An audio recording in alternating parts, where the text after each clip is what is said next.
Thank you. And we can say hello to the people watching in the VODs channel, which, by the way, I have changed my YouTube channel to be the Coffee Cat VODs because we're going to be uploading the VODs over there. Of some fun runs or, you know, D&D and stuff. And I'm going to, well, I already made it, but I haven't like uploaded anything on it. A proper channel for edited videos, shorts, and all that sort of thing. It's there. I haven't done anything with it, but you know, it will be. Yeah, the possibilities are endless. The possibilities are endless. I just need time. Lazy. Good luck with that. Yeah, tell me about it. Good luck with that one. But that is good. Somebody roll me a D4, please. Please, please. Whose turn is it this time? We will see. Anyone. Right. You know, I guess I should get in there. Right. Like, who hasn't rolled is a question. Who hasn't rolled? I mean, I don't know. Dishonor? I know I rolled. Wait, I think Bip rolled last time, and I rolled Bip time rolled before last time. I mean, I just let everyone else roll because I don't care. whoever wants to roll. All right, Dishonor, you're doing it. You have to care now. You have to, yeah. It's me, the ghost of Christmas present or something. I don't know. The ghost of D&D's present. You have to care about the dice roll now. Yes. Oh, That's a okay. one. It's I a don't know one. what that is. One? Who is the first person that I can see right now? Taurin. I don't know. Who? What? Who? No way. What happened Oh, yeah. last time? Way. Okay, it's gonna be a very short recap because my memory's being horrible at the moment. I didn't check notes or anything. That's To be fair, it was kind of like a stage play-esque episode where it was only one location, so... It really was. We were all in a jail cell and pretty much exchanging good old information. I remember talking about a crystal with Theodric because he did come by and say hi to the party, of course. And returning the crystal to Rexmoa. That much I remember. Good old Theo. Good old Theo, exactly. He did not decide to stay with us, and he did leave through an awesome magical portal, which he could have took us all with him, but you know, we decided to stay behind. They pulled like a 9 3/4 type deal. Exactly. So, you know, he decided to leave us behind. So, because I believe there was some earthquakes going on, if I remember correctly, and we needed to explore where like this ethereal magic was coming from, because there's some kind of, we don't know what kind of magic it is, we just know it's magic happening that Theodric could sense, and I can't remember if Kip and Taurin could pick up on it, but I know for sure Theo can. Our captors at the moment, the warden, of course, we don't know their names. They came down and interrogated us and asked questions and seeing if we were basically the good guys or the bad guys, which we exchanged information regarding the fire cult. I don't have their name in front of me. The bad guy. Dragon. Yeah, the cult of fire. The cult of fire? Okay, just making sure. And we had that discussion there with them where we were able to persuade them the best that we could to eventually assist them with helping out with their captive civilians, is what it sounded like. If I remember. I can't remember if there were other Forge members down there or not, but I know there were probably family members is what I'm assuming what they are down there, that are trapped from the cave-ins from the earthquakes. And our team agreed to do that, so we are basically going to be going down into the mines, I guess, to go and try to dig them out. That's basically what I remember, you know, from the top of my head. Quick notes. Is Dishonor headphone muted right now? That's all I was doing, Sling. Oh, okay. I thought Granny had muted you because she's threatened to in the... No, I deserve no such thing. Why not? Have I forgot anything? just add into that, I suppose. But, I mean, I hi. am gonna post the awful ferret thing. Yeah, I think that was all the important stuff. That was pretty much the important stuff, yes. You guys, after breaking in the dwarven town where something very bad had happened, you got arrested, pretty much, for your disorderly conduct and spent some Maybe time in a they- jail. Maybe they should have done anything. Maybe they should just let it happen. I mean, hey, they couldn't do anything. It did happen, as a matter of fact. They just suck. But yes, you guys spent some time in a jail, and you're correct. The warden did go to you and try and see what were your intentions and what is up with everything. You guys gave her your own points of view and what you know and stuff. And eventually you were able to persuade the warden into allowing you, it's basically your freedom for a favor. Since the war efforts of the dwarves are very much going and they don't plan on stopping, they have actually sent you guys to help with rescuing a party of miners who got lost inside of the mines of the town, because every able-bodied person is being either sent to the army or to the forges. And this is some sort of outside of jurisdiction kind of deal, but the warden said, hey, if you help me out, I can help you out. It's like a team up in here. Correct. We're not allowed to. We fly under no flag. Exactly. If we're caught, yeah. We won't be able to get out of this one. Correct. So Ambrose is Mr. T.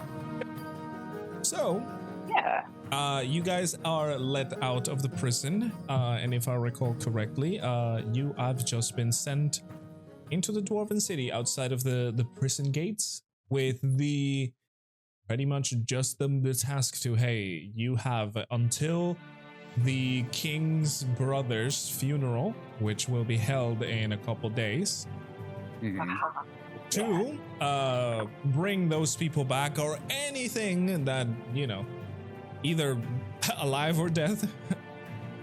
But Dead you or have alive, to, you're coming with us. you have to bring something, otherwise don't come out. That's right. Also, Don't I'm come back. exhausted because I Oh, slept right. incorrectly on the bed. Correct. You do have a point of exhaustion because you slept pretty badly in a stone bed. Normally I'm pretty good at sleeping. But unfortunately today Yeah. you Poor lizard. I'm pretty good at sleeping. Man. Brag, but Just so Fine, you know, bro. I can catch disease like no other. Trust me. yeah, at night, in the morning, in the afternoon, in the cold, in the rain, everything. I will sleep anywhere. Exactly. Rexmoa woke up and then immediately saw a penny on the ground, reached down for it, and threw his back out. Exactly. Just strain his back pretty badly. Yeah. Pandas. So you guys are now outside of the jail, as I mentioned before. Your gear has been recovered except for one person's. And you are standing now in one of the lower levels of the Dwarven City. If you guys recall of how the city worked, the city is set into levels. Every single one has huge stone platforms with pillars holding it. And the city goes all the way from, the bottom of the mountain to the top. The levels go slightly smaller and smaller every time they go up, until the one at the very top is the castle. The village has a lot of stairs and pulley systems to move ores and materials, and for transportation as well. And it is primarily, as I said, made out of stone. You may find some wood in, doors or some other ornaments, but wood in this area is kind of a luxury. Just like Blade Runner. So, as I mentioned, you guys are in one of the lower levels. You entered into the main level, we'll call it, which is the one that communicates with the outside of the mountain. And now you are in one of the lower levels where, the forges are. You can hear the faint sounds of, metal banging against metal, and you can hear the roaring fires. And if you would probably like look around, you can see like the light that the fires below emit.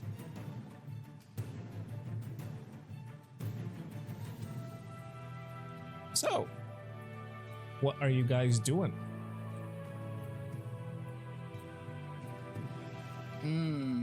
Well, oh, sorry. Go ahead. I was just gonna say, which direction is... We should have asked for a map, honestly. Perhaps. Maybe we can see if there's a place that has a map. Or we could go to town directory or something. Yeah. I mean, that it's a large kingdom. Town, shops and everything are a thing in here. The kingdom is, limited by the mountain they're in, but still it's large. And the fact that it goes up to the top of the mountain and down onto, the underground areas is pretty impressive.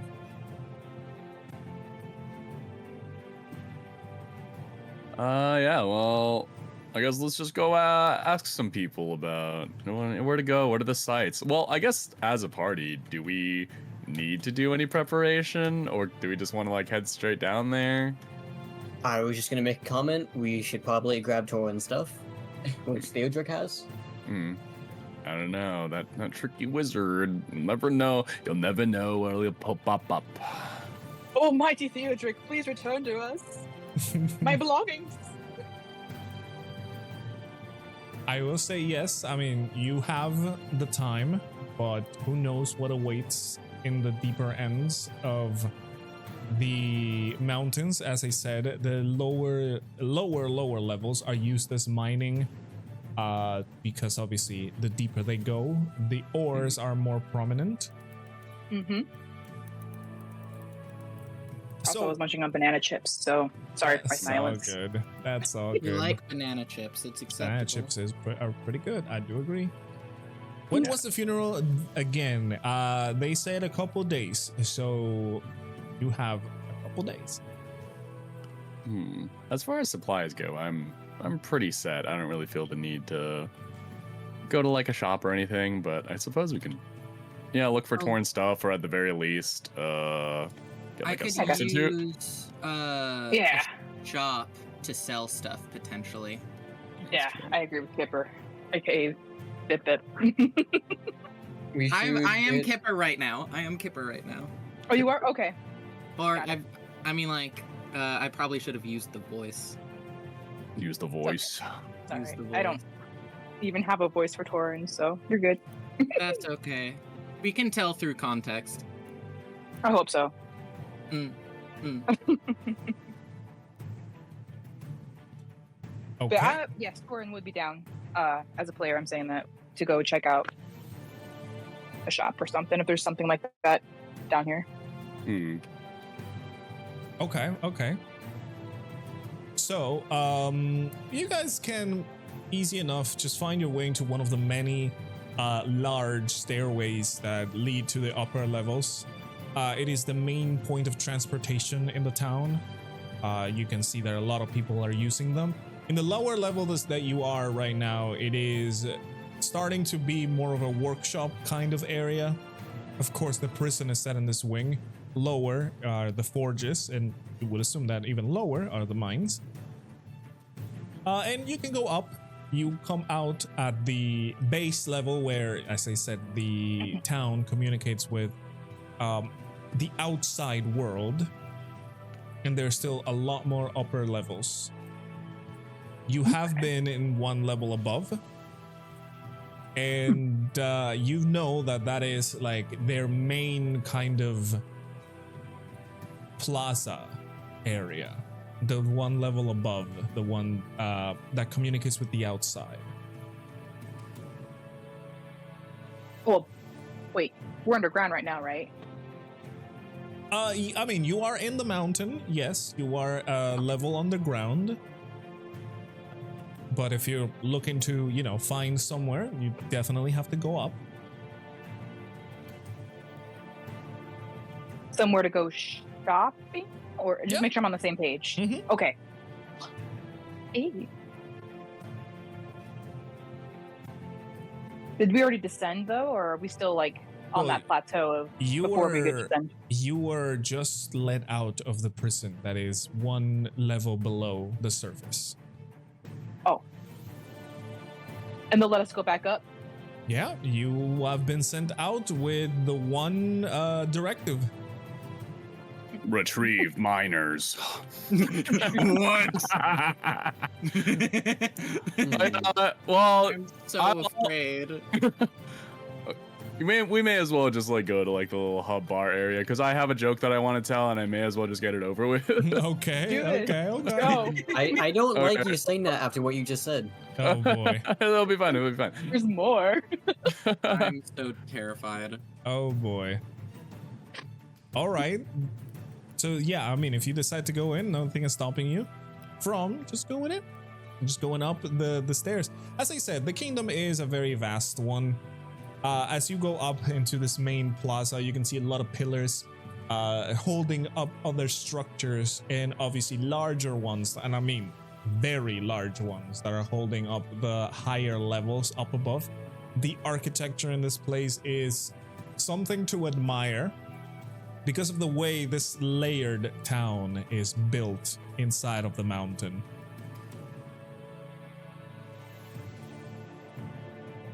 As you go up, you can see the main plaza, obviously stone floors, not a lot of places to hang around or, you know, have, you know, mingle and things like that. It is mostly just an open area with some very fancy, like, carvings in the stone that depict more dwarves or perhaps stories of battles and jewels and other sort of things. People are crossing, you know, from one end to the other where more of the businesses are. You can see that again, there are smaller buildings made out of stone, some with wooden doors, some others with some other types of security measures. Some of them are made, you know, with metals. And obviously you can see as well the large stairways that go up into the higher levels as well.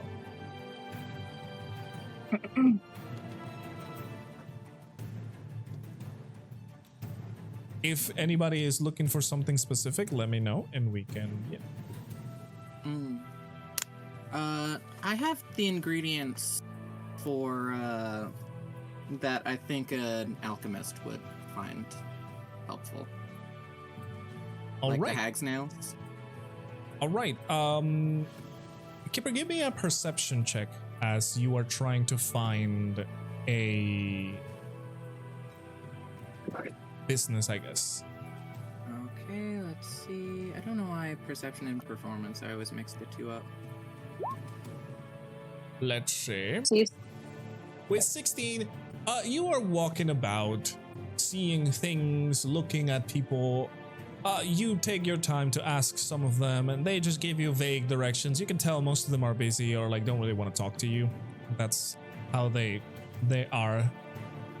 And they do get you to one of the shops eventually. After a little bit of searching and moving around, you get into a shop that it is a hole carved in the wall, and you can see behind this hole in the wall that is carved, there is a lot of potions, vials, and in shelves made out of metals. And it's just a simple, you know, simple counter, and in front of it you see a gnome a gnomish man, sitting down reading a comically large book. Is it Oh. comically large, like for someone who wouldn't be a gnome, or is it comically large because they're a gnome? It's a large book, even for somebody who's not a gnome. Aw. A giant for more for us to read. Yeah, can I make out the title? Yeah, you can see that it just says ledger. Boring. Wow. Boring. Sorry. What did it say on the book or? Ledger. Oh. Okay.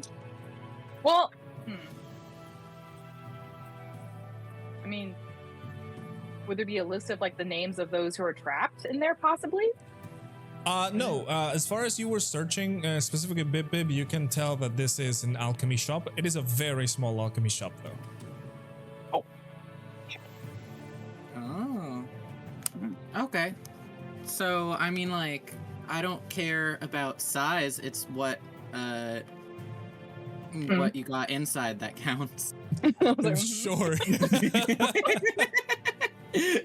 ahead. ZJ is not convinced on that. He's Listen, I don't know about that in shops, but you do you, buddy.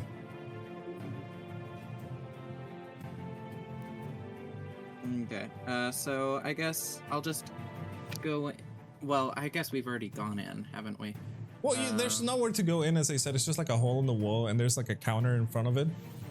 Like, Oh, okay. The hole in the wall is the shop. Okay. The man has just got like a little tiny space for himself. Not because he's a gnome, but like that's what he got. Okay. So I'm going to go up to him, and I'm going to basically just be like,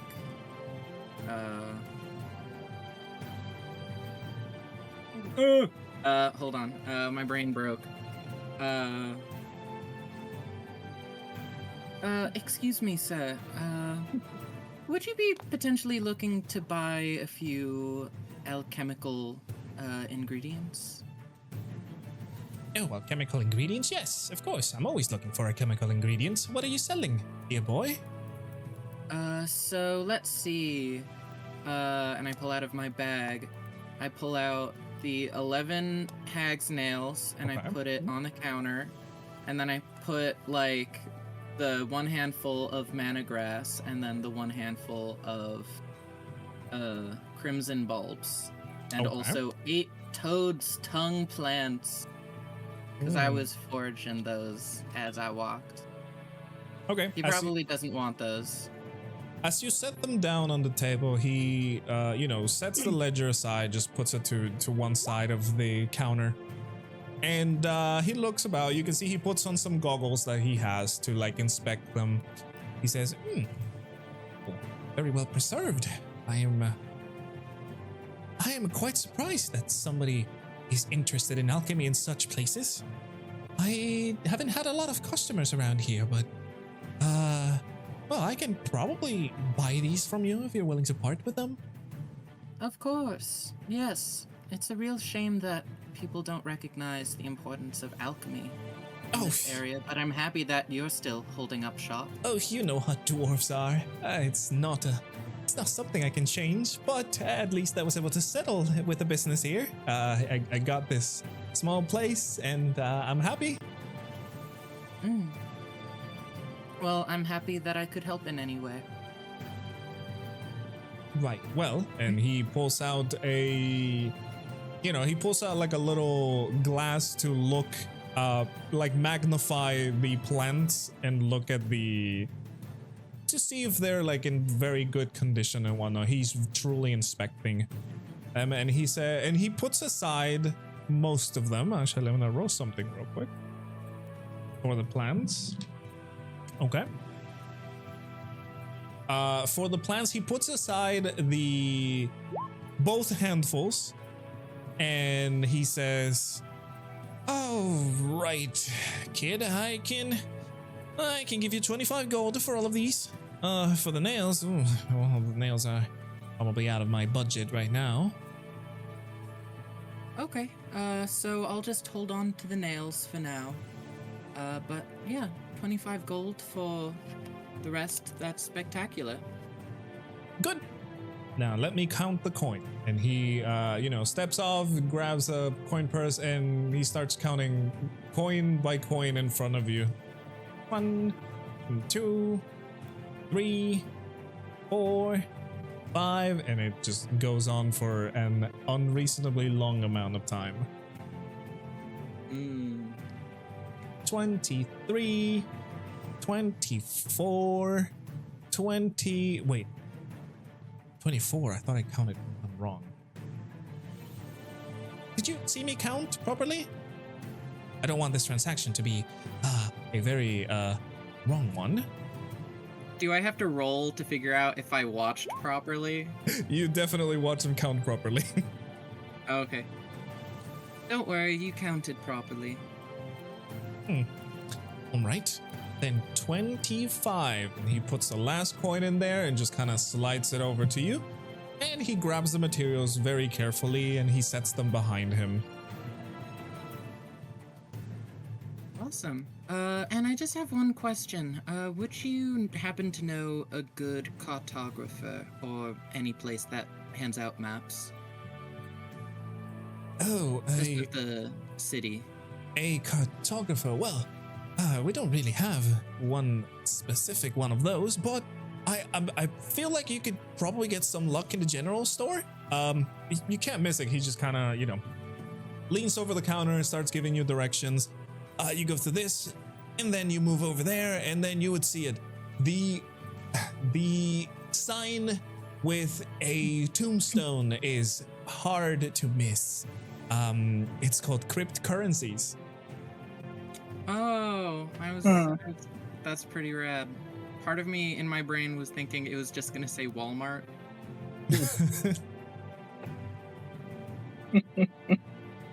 Well, thank you for the directions. Now that I see it, it is pretty conspicuous.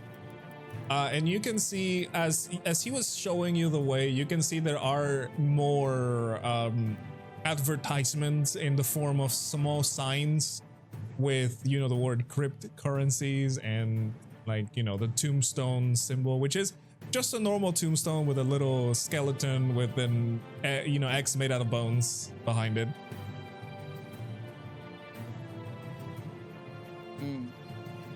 Bones. Very good. Right, well, So if that will be all, I am going to resume my reading. I have to count my earnings very well. Understood. Thank you so much for your service. You're welcome. And he takes the ledger and starts, reading all over again. I just want to look for oil rations, cloth, hammer chisel, and pickaxe. And maybe extra water skins as well. Yeah, I mean, if you're looking, the general store is probably your best option. Alrighty. Let me open up the thing for the general store that I forgot to open. But yeah, following the advertisements and the thing, you can see there is a fancier looking stone building with, pillars and a proper roof and everything. You don't really need a roof over here, but these people have it installed. That says cryptocurrencies. And again, it has a very large tombstone forged out of metal, and it's just like a sign that is in front of the building. The doors are very large, kind of iron and wood doors that are open, and inside you can see a bunch of shelves with a lot of things, and obviously a few people browsing about, and a counter with the people.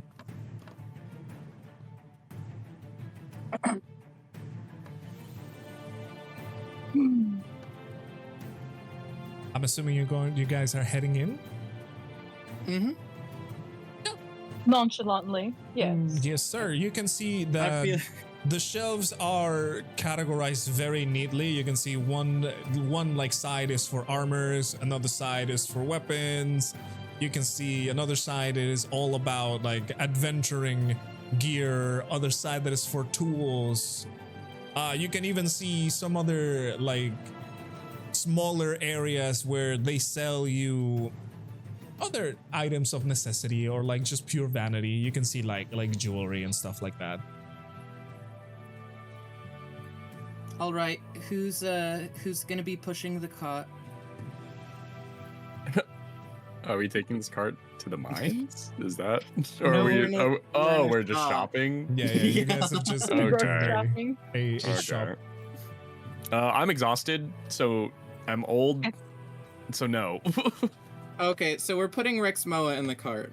One of those old person's carts, with little vroom vroom, little. Oh What do you yeah, call those? do they have like a mobility scooter?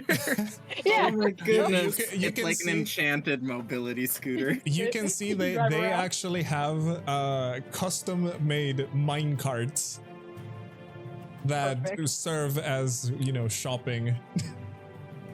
That is spectacular. I love this place.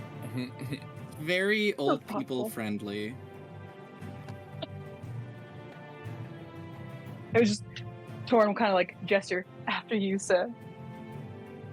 Take a seat. Relax.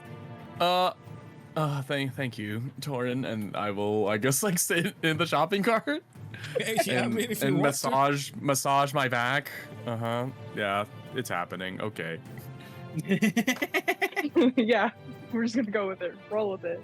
You are in the shopping cart. So yeah, as you can see, whatever you need, we can add it to the cart and and we'll process it later. So what are you looking for, Ambrose?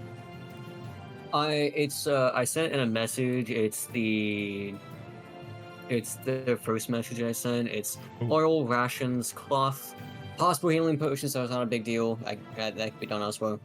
Hammer and chisel, and a pickaxe, and maybe like water skins as well. Okay. Yeah, they definitely have. I'm trying to search for them, and they definitely have most of those things, and they probably have all of them. But I am not looking too much because it is a very long list of things that I'm staring at right now. My goal is just to have like things that might be necessary in the mines. So Right. Okay. So yeah, you stroll around the different like shelves, and you can see everything is very neatly organized. You can find, let's see, everything. Let me check real quick again.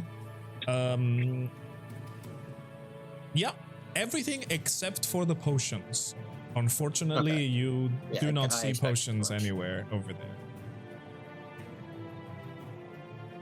So I am definitely willing to drop some money. So if I could just have like the standard prices, and I'll like figure out the total cost of things. Oh, I'm doing that just for you. Don't worry, Oh, okay. buddy. I am Cool. doing that for you. So, as you That'll go work. over to the counter, you can see there is a few dwarven folk just like kind of working in there. You can see there's other people just kind of paying for their things as well. He greets you and obviously start grabbing the things from the cards, giving Rexmoa a little bit of a look because he's sitting on the card. And he's just starting to count the gold or the silver pieces that this would go for. You can see that they have some sort of mechanical like counting machine, kind of like a calculator sort of deal, but very old one. Rudimentary and made out of different materials like copper and like steel. But they're Just like kind of imagining like the old style. I don't know how to pronounce it. I think it's like pronounced abacus. yeah, kind of. Abacus. It kind of like that, but this one has like more buttons and stuff like that. So It's dwarven make, so obviously it's Eh, cooler. exactly, it is a lot cooler. So with all of the items in your possession, let's see, that would be oil. How many rations and how many bits of oil? By the way, that actually matters. Yeah, I would probably 2 things of oil, and then the rations. Probably a good idea to do like 10 rations. Okay. So for oil, let's see.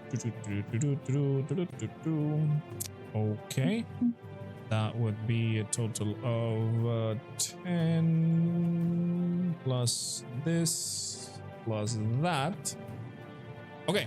So for 2 vials of oil, well, they're kind of not like vials, but like bottles, I Yeah. guess. 10 rations, I guess a square foot of cloth, Yeah. a hammer, a chisel, and a pickaxe would run you 14 gold and 65 silver.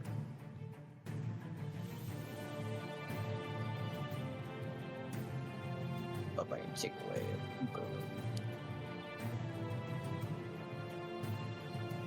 Oh shit, I sorry, I love the forgot to add music. the lantern.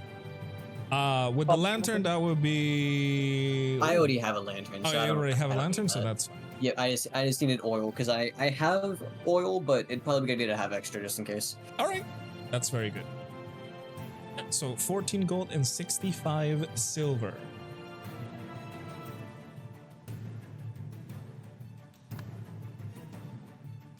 Make sure to note all of the things. I will repeat it. You have 2 bottles of oil, 10 rations, a square foot of cloth, healing. No, not healing potion. Sorry, 1 hammer, 1 chisel, and 1 pickaxe.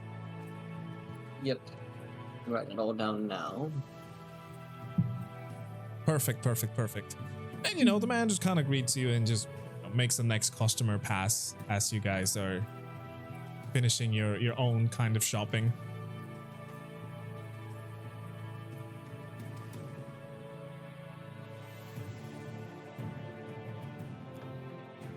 So, as you've paid already, return the cart, and the old man has been, you know, put on his feet again. What are you guys doing? Oh, by the way, Map. oh, you wanted a map? Yes, actually, the general store does have a map, and it is. What are you looking for specific? What kind of map are you looking for? Because they have a map, like a world map, but like I don't know if you're looking for a specific world map. I'm town map. A town map. Let me check. Or if do they we have that. even need a town map? Were we given directions to the mine? They said that it was on the bottom levels. We could just wander. True. Do you guys need a map There for is- anything? There's also going to be a couple guards waiting for us as well. Oh, okay.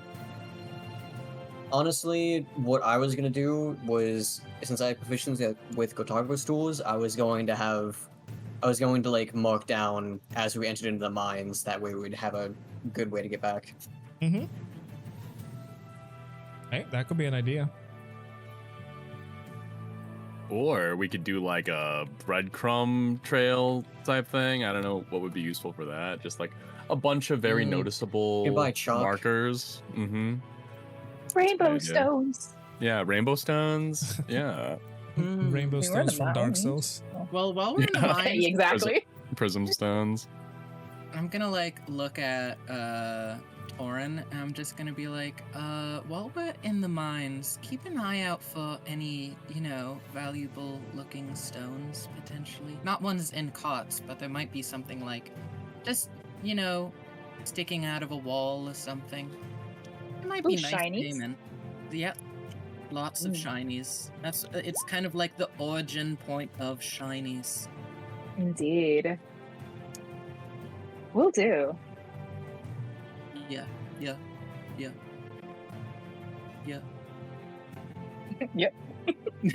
So yeah, I mean, we're just like bobbleheads right now. yeah, you're just like yeah. You're just kind of like secretive about the thing, Yeah. So yeah, I mean, you guys have your things now. You go outside of the shop. You can see that like the Dwarven city is being lit up by a quote-unquote fake sun. It is mostly a contraption made out of shiny, polished metals that brings the light from the outside to the inside. Ooh. So Like in the Mummy. yeah, kind of actually. That's a very good comparison. But yeah, it brings the light from the outside to the inside. So the streets and the levels, the ones that are obviously above ground, I would say, are fairly lit up. There's still a lot of torches and, you know, some sort of lanterns going about, but for the most part, it's easy to see.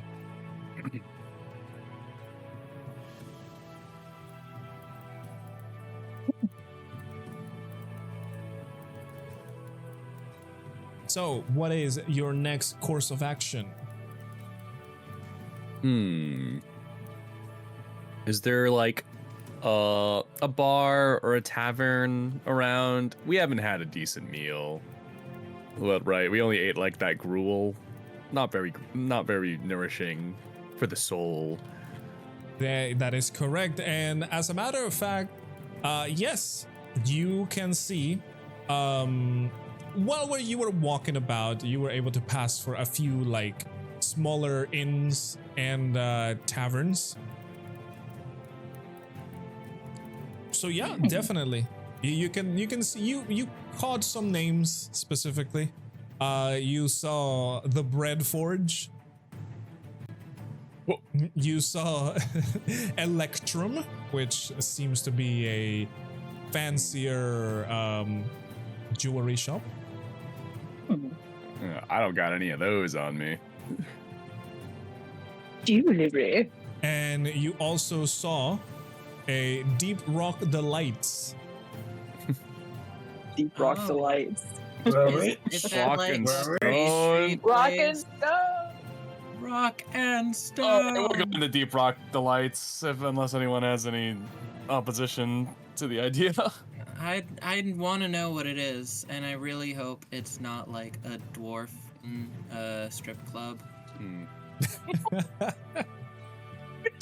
because I don't know how I It's feel. actually a salon for all the beards in town. Oh, you know what? That would be nice. I hear delights, and I just think Turkish delights. So I'm imagining we're gonna get desserts when we go in, which is not what's Like gonna rock happen. candy. I'm thinking Rock rock candy, candy. okay? Hey, Yeah. rocks. Just Just rocks. feed you stone. It's rocks covered in like sugar, like actual stones. You can lick the stone. It tastes like schnozberries. Yeah, Yeah, it's like a Yes. salt lick. It's like a sugar lick. kind of, yeah. Really. But yeah, if you guys decide to go inside of the Deep Rock Delights, Hmm. you would see your average tavern. Tables are set and made out of stone. They're like kind of like protruding from the ground. Obviously, a mix of carved and placed stone where these tables are. Chairs are all wooden. And you can see like people are going in and out, like there's a couple of waiters that are just, you know, yelling orders and just, you know, it's kind of like a little bit of a Ooh. rush at the moment. How dare they? So like, okay. All right. Is there like a host or a hostess, or is this like a sit yourself down type of deal? I mean, you can Yeah. tell from like what you're seeing that like they are just running food. So I'm assuming you just sit yourself down and they'll get you whatever you want. I like food. I like food too. Kipper's just excited just because I think one of his highlights is going to new countries and trying new food. Ooh. But yeah, we all you sit can down. see. I place chi on the table. Okay. So What's that she he can doing? watch us eat Perfect, and not perfect. enjoy any of it. Sucks to be behind glass. Oh. I mean, we were behind Well. bars earlier, so Yeah, but Yeah, they gave true, us true. food. Sorry, Chi. We still love you. So as you guys are sitting down, a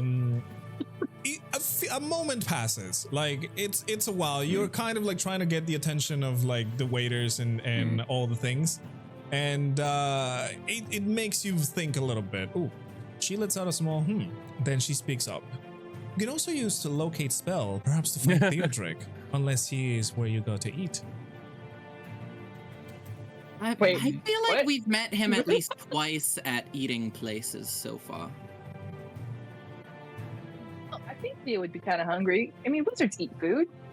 So, Do wizards eat food? Do wizards even poop. I don't trust that.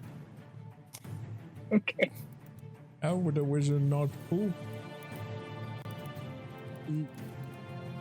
They just So, as you guys are waiting for your food to be delivered, after a little while, you can tell that they're like in a rush because you can see people going in, ordering food, and like they're just going in and out. You can hear yelling from the kitchen that orders are being put out, and it's a little bit of a very rush moved hours at this point. But eventually, one dwarven male approaches you and he says, "All right, what are you going to order? We have right now a special of fried hide strips. We have the drink of the day armored kegs. Or perhaps we can help you with other things. We have goat cheese. We have aged goat steaks. Oh yeah. Bah. I want to eat the most elderly of goats. Keep that theme alright. running of the elderly deer we ate in Galrin here. The first thing that Rexmoa asks is, "Do you serve minors here?" Stop. Oh, The man no. looks at you and just raises an eyebrow. Man is a blue collar worker. He doesn't get paid enough. Whatever. He doesn't get Alright, paid that's enough for this. You're gonna get arrested. I didn't know that being funny was a crime. Being funny and also suspicious at the same time is a crime. I'm just saying, last time you made a dad joke like this, it was against Sophia, and she did not appreciate it and attacked us. Yeah. Well, hopefully that doesn't happen here, but no I think he guarantees. did also make a joke while we were in the presence of Sylvana. Mm. Which honestly, that was not the reason why she was mad at all. I think she did not pay attention to that because I was totally flaming her. Probably. But yeah, Okay, the man just sighs, just goes, all right, we also have other specials like meat on a blade, the digger's diet, mithril meals, or whatever drink you may want. Kipper hears mithril meals. Mm. I've never had a meal served on mithril before. We do not serve a meal on mithril. That is just a common misconception. Too many plates went missing. You know how expensive mithril is? No, I You're not know. getting That's it. why Kipper's never been to Dwarven Kingdom. He doesn't know. Okay, so the menu is goat cheese, beer. What? There is Armored beer. yes, what they've told you is they have the special that is called. Sorry, I had all these things in my thing. You're good. So you have CJ's actually a blue collar worker right now. yes, I am the blue collar worker right now. They have fresh goat cheese. They have aged goat steaks.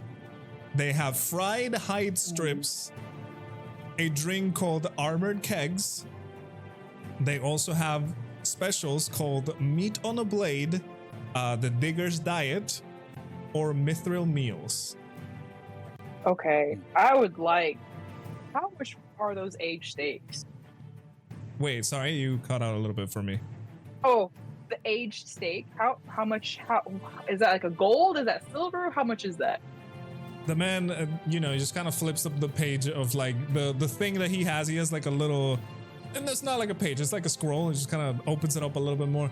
He says, "All right, the goat steaks are 2 gold per portion. Very good, if you ask me. One of my favorites."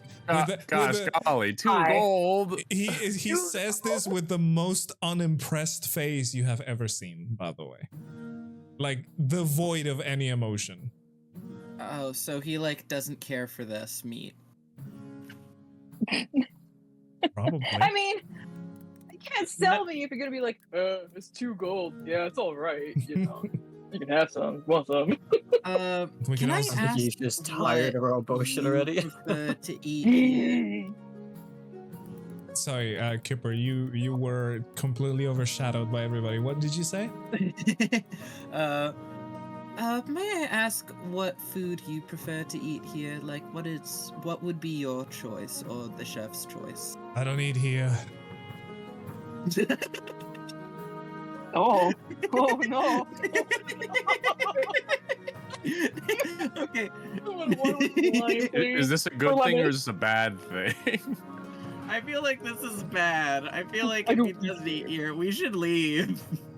I feel rude if we leave without order. Like, we sat down and this guy's already here. You know, what? Okay.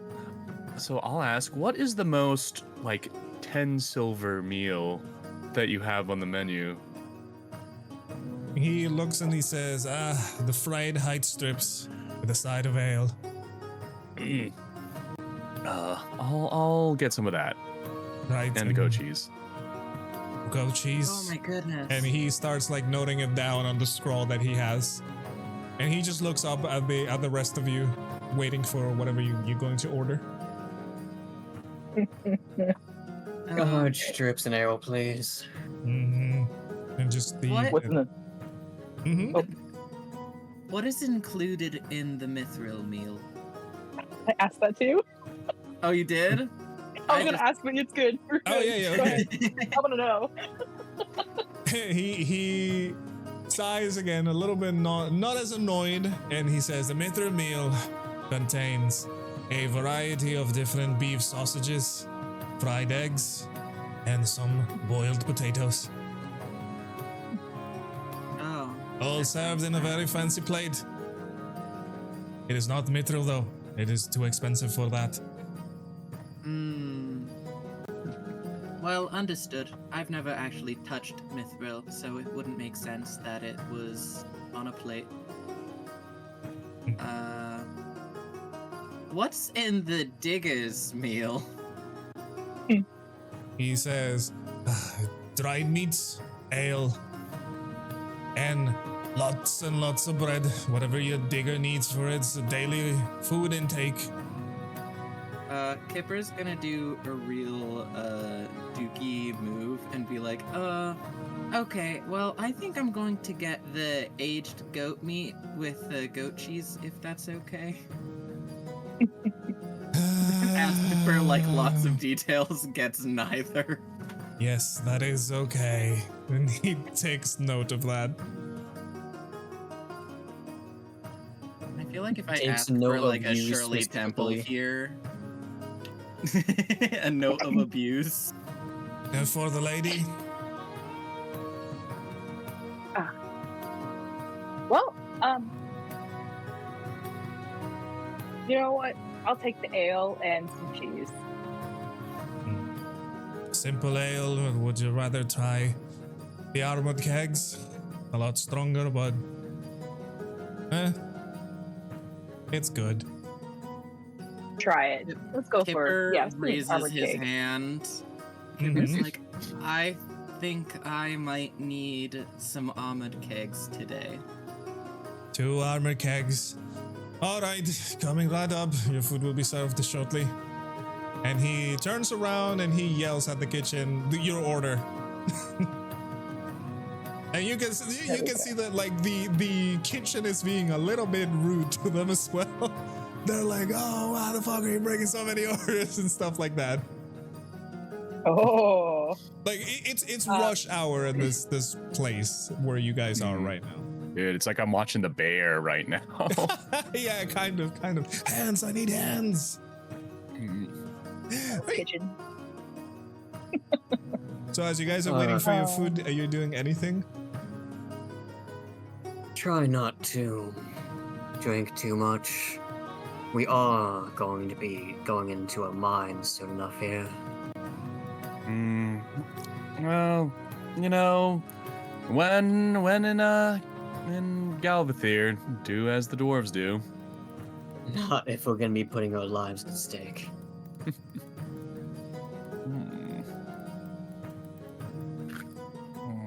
Lighten just up a taking little bit.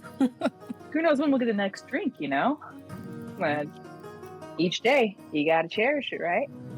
Maybe Fun when we're day. not criminals. Eh, As in 2 days from now.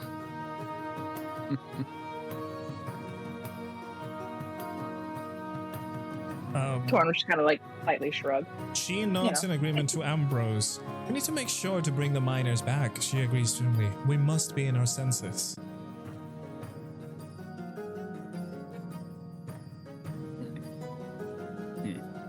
Well, I'm sure whatever dangers wait ahead is nothing we haven't faced before. I mean, what it's gonna hurt us? A couple of rocks? Perhaps we could wear a helmet.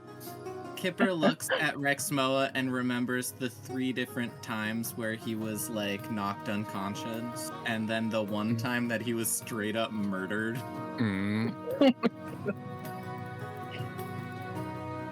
Yeah. He's got that luck of the lizard dish. You got that punchable face. As you guys are having your time, just, having your conversations, complaining about, living a little bit, not being too rough. A little bit of time passes, not as much as you would think. When you can see the dwarf that just took your order is starting to come back with you with the drinks first.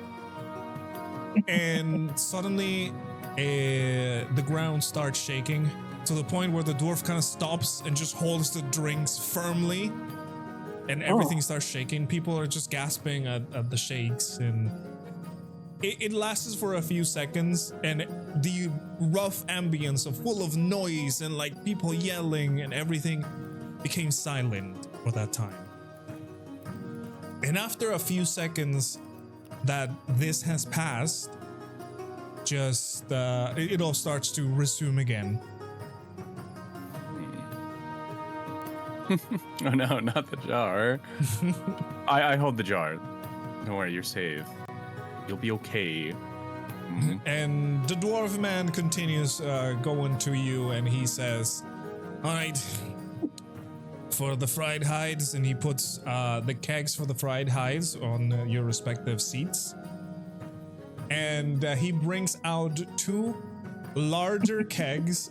These ones are actually made out of stone, like they're carved into stone, and they have some metallic like reinforcements on the outside. And he sets them on the table, and everything on the table jumps as he sets them on the table. And he goes 1 boom armored keg, and 2 boom armored kegs in front of you. The smell of hard whiskey hits your nose immediately, whoever ordered the My goodness. armored kegs. Well, That's ale. and y'all were worried about me. My liver, I can feel it already. Yes. Oh, it's gonna be real good. Was referring to the one that's half my size trying to drink something stronger than he is. Oh yeah, these kegs are large, by the way. The ale that you guys have, your drinks are still pretty sizable. But those kegs are probably like almost half the size more of your drinks. Wait. And as I said, they're made out of stone and they are very heavy. Do we get a straw? There is no straws here. The man just walks over to the kitchen again. You're just gonna have to do the classic cat thing. You just Okay, stick fine. your head in there. Are you all gonna be able to finish that? Well, Mr. Avocado, are we able to lift these jugs of stone, or give me a strength check if you want to lift them. I'll try. Sora's gonna try. Is that the armored? The armored kegs. Yep. The armored cage, yeah. Armored ale. It's like you need a minimum of 15 strength to even lift it. Kipper's just gonna pull out the straw that he's had in his bag, waiting for a Shirley dimple all this time. Dirty 20. Taurin, You grab the keg and with one hand, and you're about to lift it, and you go, oh. Then you're like, okay, I can do this. I can do this. You put both hands into it and you lift it. It is Chug. very heavy. And you lift it over drink and it all. just take a big gulp of it. It is straight hard liquor. Alright. Wow. Burn. Burn. Just And I'm back also down. going to need a constitution save from that one. Constitution save. Mm-hmm. I can do this. Okay. So far, you are not feeling bad. Ah, it's like water. I got this. And you set Notice it the down snow car. yes. And you set it down onto the table and again, boom. And all the other glasses, even cheese jar, just bounces. Wobble wobble. Kipper's gonna see this, and Kipper's just gonna. It's gonna kind of like, you know, when a cat drinks milk. Yeah. That's what Kipper's. He's like not even gonna attempt it. He's just like, okay, well, this is my life. Just gonna. I mean, if you want to try and Aw. lift it up, you can do a strength check as well. I think I'd more like I don't want to waste it. Okay. No. So you're just gonna I know like stand up Kipper's and like a little bean. you're just gonna stand up and Good start honesty. like lapping at it. I don't Right? stand. Is it like not on the table? It is on the table, but remember you're sitting down and that thing is big. Huge. Okay. Even though you have to stand up to drink it, I mean, you still have to like lean down a little bit, but you cannot do it so like comfortably, like drink it how you want it. I'm gonna. Oh my goodness. I'm Can gonna get you a look at the ladle. guy. I'm gonna ask the dwarven guy. Is there any chance that I could have a small mug to scoop out of this big mug? The man was just going about, you know, like running food and doing other things as until he hears you and just stops you and he says, okay, I'll bring a kid's cup. And he just walks over to the kitchen. Yay! Hmm. All right. Until then, Kipper continues drinking it like a weirdo. And then I Kipper- guess I'll start eating these, what are they called? Oh, for now they hide strips? for now they haven't served you the food. You just have the ale Okay. that comes with the Okay. combo. Kipper, give me a Constitution save, please. As you are Okay. drinking this, it's whiskey, guys. It's a big fucking jug of whiskey. The good stuff. Oh boy. They've also distilled it in a special way. It's actually even stronger somehow. It's like 110% whiskey. Jesus. Kipper, a few sips in, you feel nothing. So you are confident that, hey, it's fine. You know, it has the alcoholic burn, but it's not a big deal. Until you keep going and until you've drank a little bit, like you've had quite a few gulps, it starts to hit you and you are now starting to feel a little bit of a buzz. Okay, so it's not like a full hit yet. No, but you are, by all intents and purposes, you are buzzed already. Oh, okay, and I'm gonna have to roll a few more times. Correct. As If you you keep are, on drinking, yeah. as you will continue drinking. Correct. Understood. You took a sip and already got buzzed. Mm-hmm. So a few more moments pass, and the man brings you the food again. For whoever ordered the fried hide, they come in like a big like bowl, and you can see this. It's pretty much like what's it called? Like fried pork belly. It's just like Delicious. strips of fried pork belly. It is, you know, all crackling and very crispy. Oh, don't talk to me right now. Hey, listen, I know food, okay? Yeah. I love food. We had enchiladas before we started gaming. Hell yeah. So yeah, you get, like I said, it's like a bowl of these kind of like pork belly fried pork belly kind of things, and you get a wedge of cheese. It's a large wedge of cheese, by the way, for people who ordered the goat cheese, which would be Rexmoa, and I'm pretty sure Taurin ordered the goat cheese. Yes. Correct. And the rest of you ordered the strips, so you're kind of fine now. I got. Except Kipper, who got the aged goat meat. Oh, right. Sorry, I forgot. I did not take note of that one for some reason. Yeah, the man I mean, it's comes. just like sometimes sometimes the orders don't exactly go right. The service is not the greatest. Service is not the greatest. I get it. That's what happens. So, a few moments later, the man comes back, and he brings this large bowl with 2 steaks of what is described as goat. They are very large steaks. I'm talking about probably like a pound each. Oh my goodness. Of goat. I finish all that. I look at it and I look at Rexmoa and I look at the rest of them. I'm like, you guys are going to have to help me with this. If Perhaps we could figure it out, take it with us. The dwarves eat a lot here. You know, working away in the mines is hard work. Wouldn't mind taking a little bit off your plate there, buddy. It looks so good, though.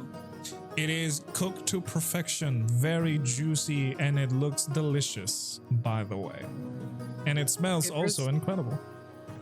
Kipper's gonna try sitting down, and as he sits, he's gonna wobble a little bit, just trying to sit, and then he's gonna just start cutting into that goat and like dip it in the goat cheese. I mean, it is cooked so well. Very easy to cut. They give you like this small, almost like dagger kind of knife and a 2-pronged fork, so you can eat it. Beautiful. Is the waiter nearby still? I mean, they're just running about. You can order if you want to. I was just gonna ask. I'll call over a waiter. Yeah, one of them is just like running about and just stops. Excuse me. Can we have 2 waters, please? They go, oh, you want water? Really? Need to hydrate. All right. So aggressive. 2 waters. And he just, books away. Well, he came up a little aggressive there too. I was like, hang on, wait. I'll kind of whisper to Taurin, you know you just insulted them, right? I did? They'll be fine. They'll be alright. Ale is water for dwarves. And yeah, so they bring Kipper a very small, which is still kind of like normal size, like wooden jug that is like carved for you, Kipper. And they bring 2 of those same ones filled with water for Taurin. Kipper's gonna take it and he's just gonna be like, thank you, mister. They're just, running for. They're not like even he's like acknowledging too Starting much. to go a little bit more. It'll be fine. I'll just slide 1 water over to Kip. Kipper's gonna push it away and then just keep drinking the ale. Oh boy, Kipper, would you mind giving me another Constitution save? This one normal, not advantage, please. Okay. Yeah, I'd never do advantage on this. All right, Kipper, you are still buzzed, but you are holding it. You can still feel the buzz, but you're alive. You're getting there, Yeah. Oh, the first one I did was disadvantage because I feel like Kipper's in that mental state where he's ready to get drunk. Okay, interesting. But yeah, I mean, it was still bad. So, yeah. Yeah. Kipper's You know- just gonna keep on drinking and hoping that it'll kick in. Something I never really mentioned before is that Ambrose would actually have like surprisingly good table manners. Mm-hmm. Aw. Like Yep. something that you probably wouldn't expect from him. Every time we eat out and whatnot, he's like using the fork and knife, like what you'd expect from someone who's been actually taught how to properly eat food, instead of just like like tearing into it with like hands. You know, they start out from the outside of the utensils and work their way inside. They know the difference between a salad fork and a regular fork, for sure. I mean, Very maybe. nice. I don't know. We're in the land of the dwarves, you know? Who knows? Mhm. Why isn't this stuff kicking in yet?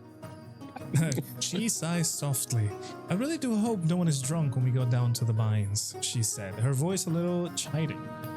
Dwarves have the constitution for it, but you may not. Dwarves drink so much that they quite literally got a resistance board. Oh, gee, just give the kids a break. I mean, they were in prison earlier, then perhaps they just want to take their mind off of things before we head down to the deep, dark dungeons. Rescue those miners. And Rexmoa is just alternating between enjoying the hide and enjoying the ale.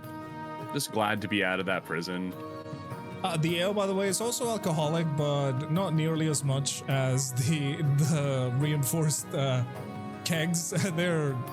It's definitely a lot softer than that. It will take probably a couple of those to get you like drunk. Kipper's gonna take some of the goat cheese and like cut it up and put it on the goat steak until it melts, and he's gonna smear it all over. I mean, yeah, the steak is very hot. It is steaming. And you can do that. Somehow I feel like Kipper does not know table manners very well. Yeah, you've probably seen that. Yeah, I'm Street Rat. Not that dwarves would probably care, honestly. Riff raff, street rat. So, you guys are just gonna spend your time eating the food? And I Yep. roll to be drunk. Okay. Chi says, the deep dark dungeon is what worries me. I did not mean to be a dampener of spirits, but we do not know what sort of creatures we may meet. Well, for all we know, what's causing the earthquake might be down there too.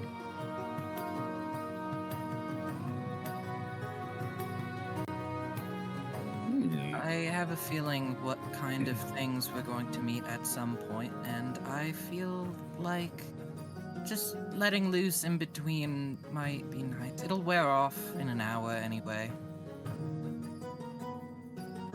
That is not how being drunk works, but sure. I would just stare at Kipper and Kipper's- not say anything. Yeah, Kipper doesn't really. He's never done it before. So, as you guys are finishing your drinks, I want you, Taurin, and Kipper to give me both Constitution saves, please. I'm just drinking my whiskey. I'm gonna do disadvantage because I want it to happen. Okay. Oh, schnazzles. Oh boy. Razzle dazzles. Ooh, okay. Oh boy. Okay. So, Taurin, you were able to hold it at the beginning, but at the midway of your drink, you're already starting to feel it. It hits you out of nowhere, and you are already buzzed, going halfway through your drink. Kipper, you continue drinking, and the world around you is starting to spin. Everything seems a lot more in movement in your vision.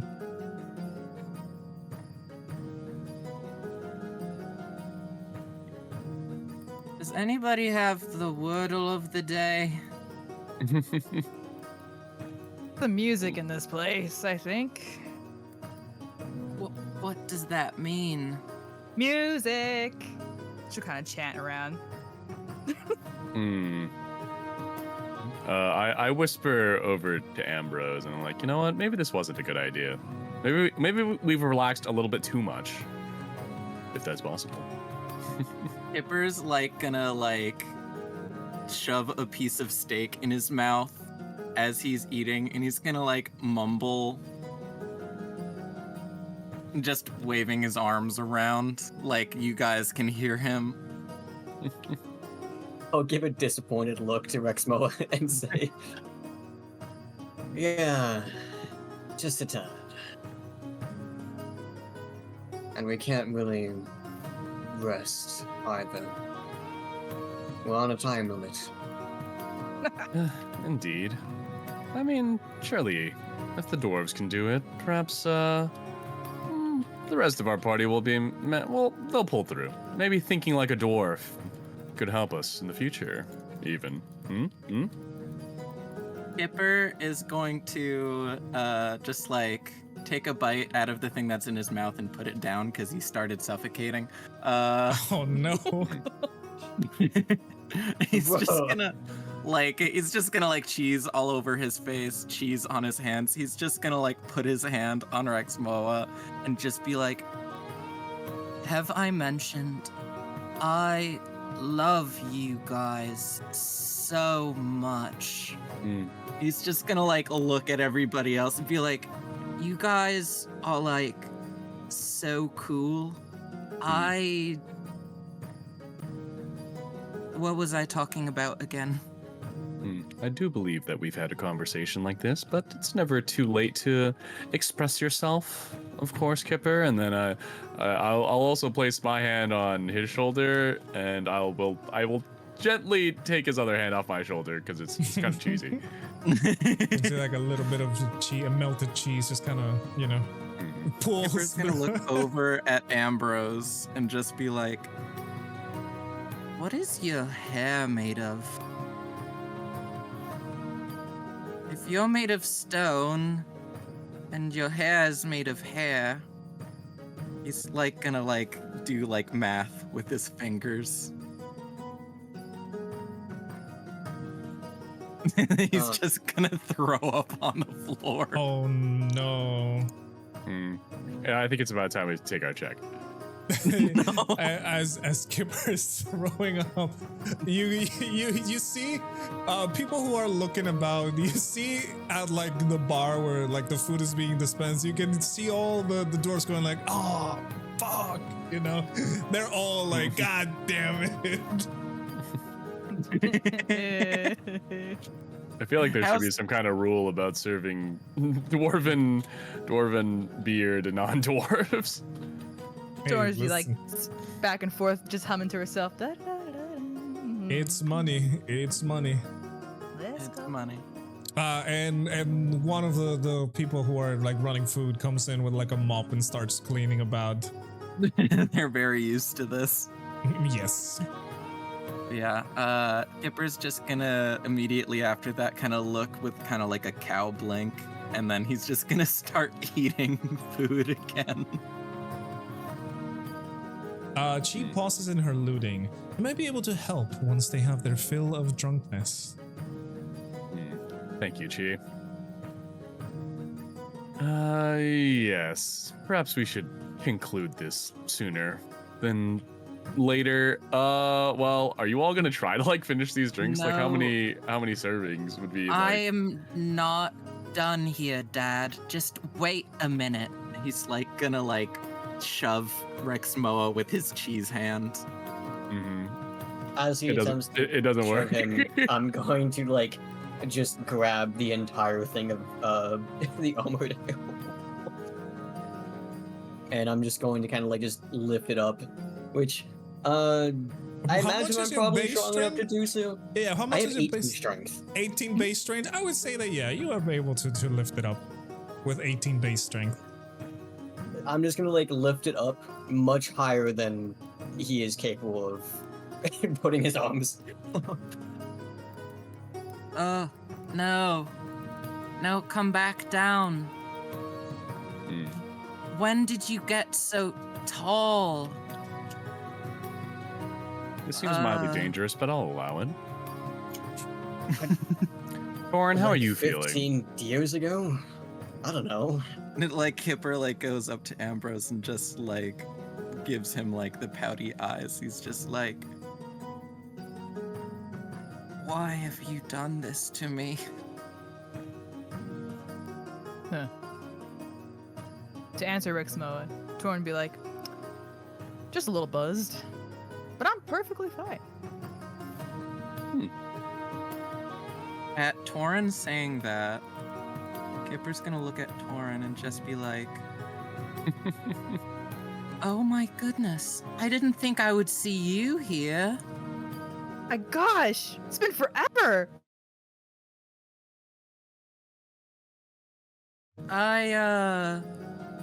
Yeah, I've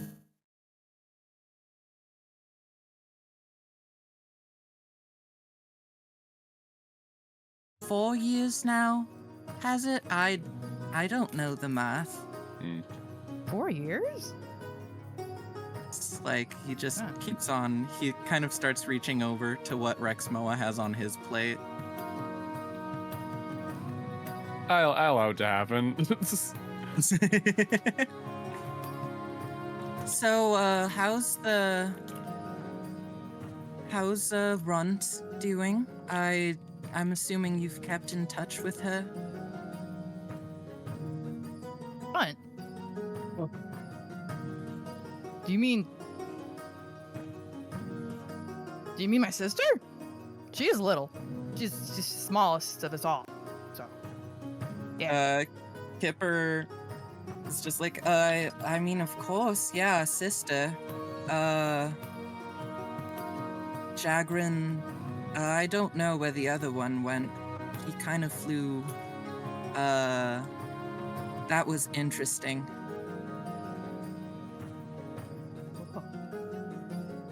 You said flu? It's really nice to see you again, Loriope. Yeah. I'm Taurin.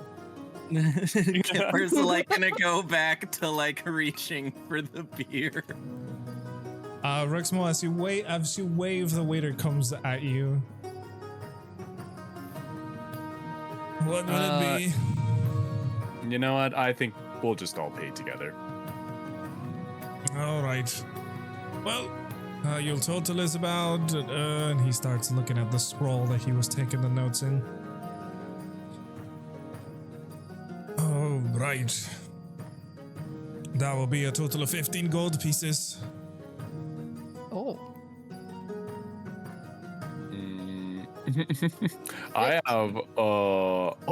have 1 gold pieces. Sure, and Jesus. shoves her too. Here you go. Oh, you only have 2 gold? Oh. Only got 2. Uh-oh. Oh, I have. Kipper like pulls out his gold thing of gold.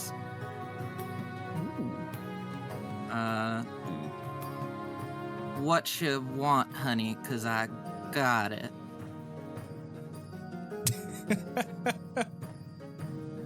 She looks at Ambrose and Rexmoa and she says, just let me know when you wish for them to sober up. Don't worry. We'll let them sit with it for a little bit. Otherwise, they won't learn. All right, so Rexmoa, you are giving 1 gold, and Taurin, you're Yeah. giving 1 gold. Well, Doran gave 2, right? Okay. 2. Okay, so Yeah. that'll be 3 gold. And who is giving the other 12 gold pieces? Kipper just pulls out. He just like pours out half of his bag. He's like, Oh no, I don't think that's right. What you looking for? I hand the poor man 12 gold pieces. Okay. Actually, no, I hand No, I hand him 14 actually. For the cleaning fee. All right, he just takes it and just, gives you a little, like, respect nod and just kind of leaves to do more duties.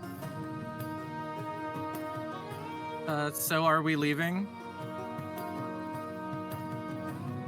That would be up to you Yes. guys. I will help Kipper get his stuff in order, and then we shall leave. Kipper gets up from his seat and wobbles over to Taurin, and then just like, as we walk out, just holds her hand with his cheese hand. Ew. It's just kind of like, oh, Dicky, you. Yeah. Just Okay, Understood. so I don't forget. I mean, I could totally just write this down, but technically speaking, we're ending the conversation with him. But I just want to say, I did want to quietly request to Theodric if he could possibly look into what I asked him before. Okay. Yeah, Theodric would just nod at you and just, say And, nothing yeah, about the matter, because it's I get obviously very something quiet that you when I wanna- say that, of course. So, Mhm. That is all good. That is all good. And but I didn't while want to we're- like forget that I wanted to ask that.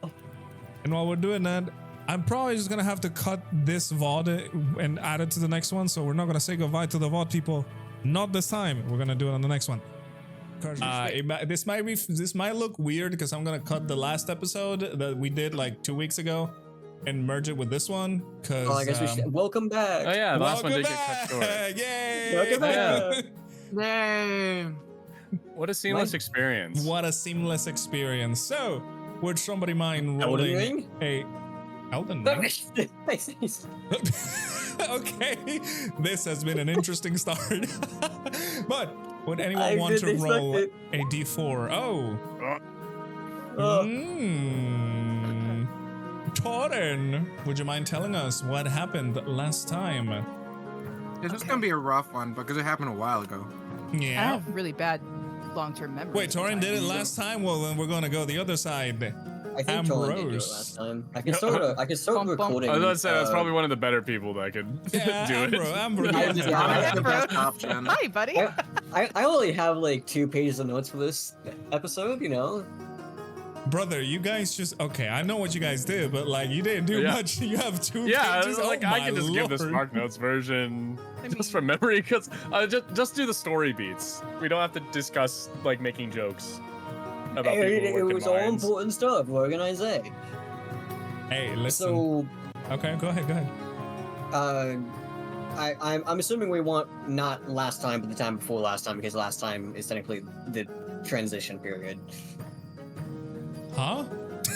No, you want what happened when we got out of jail. Yes, yes. Let's say that. When we got out of jail, okay. Yeah. What So kind of we hijinks got- did we get into? Out of jail, we. Okay, so I have like half a page of notes for this one.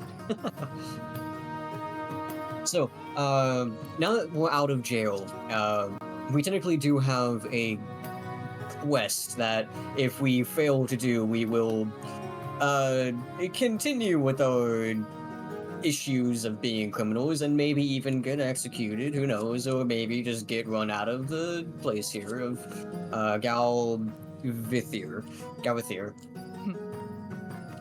So the first thing we started doing was preparing.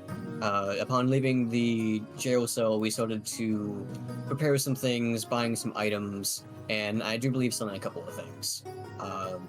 It amounted to Ambrose buying some caving gear, a couple of extra rations, some things that the dwarves might need. And then we headed to a diner, once we finished, called Deep Rock Delights. Rock and Stone. We grabbed some grub and drink, which it was a nice establishment, though we were in kind of the middle of the rush hour, so it was pretty busy. And may or may not have harassed the waiter a little bit, just a tad, and also causing Taurin to get lightly inebriated and Kipper a lot more so. Oh yeah, I did forget about that. I But- forgot I was super drunk. I mean, as most people do. True. All I remember was the ceiling was gonna fall on me. I totally After forgot. lightly disturbing Rexmoa with a cheesy hand, she essentially I don't know what you would call it exactly in that moment. Casted sober up. But following that, we had to regain the gear that Taurin lost by giving to Theodric because she was kind of had all her gear still in the jail cell. So we gave it to Theodric for safekeeping. And so she used locate object to find the staff that Taurin was using, and thus all her other supplies, which has brought us to, I believe, a pretty run-of-the-mill building or house that Theodric answered the door to, and we got Taurin supplies back. We let Theodric know generally what happened in the past hours, and Ambrose also kind of under his breath requested something of Theodric, something having to do with the previous conversation he had with him.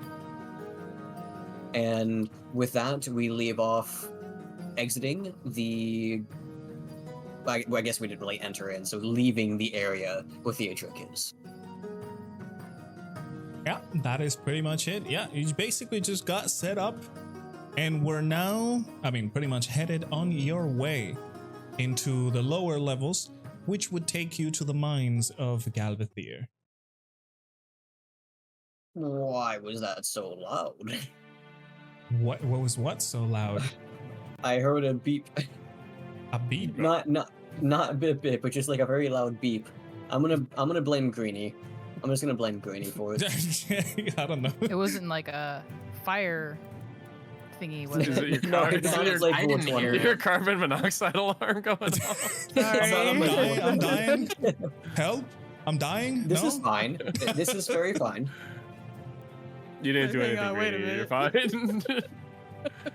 I didn't hear anything. But anyways, mines and miners. But yes, indeed. So you guys were already set up pretty much. You had your gear. You bought whatever you thought it was necessary. And now, you're still in the town of Galvathier, the large dwarven kingdom inside. Well, it will be on the side, inside of the mountain. It's kind of carved in of the mountain, so you know. You were told that the lower levels were the ones where the mines would be. That is below ground. But you, from your past experience of breaking in, some of you would know that there is easy access to the lower levels via just large stairways that would take you there. Because the lower levels are the more industrialized, we'll call it, areas where, metals are processed and, stones are carved and stuff like that. So you guys exit this run-of-the-mill residential area where Theodric was just in a house waiting. And now you're free to roam once again.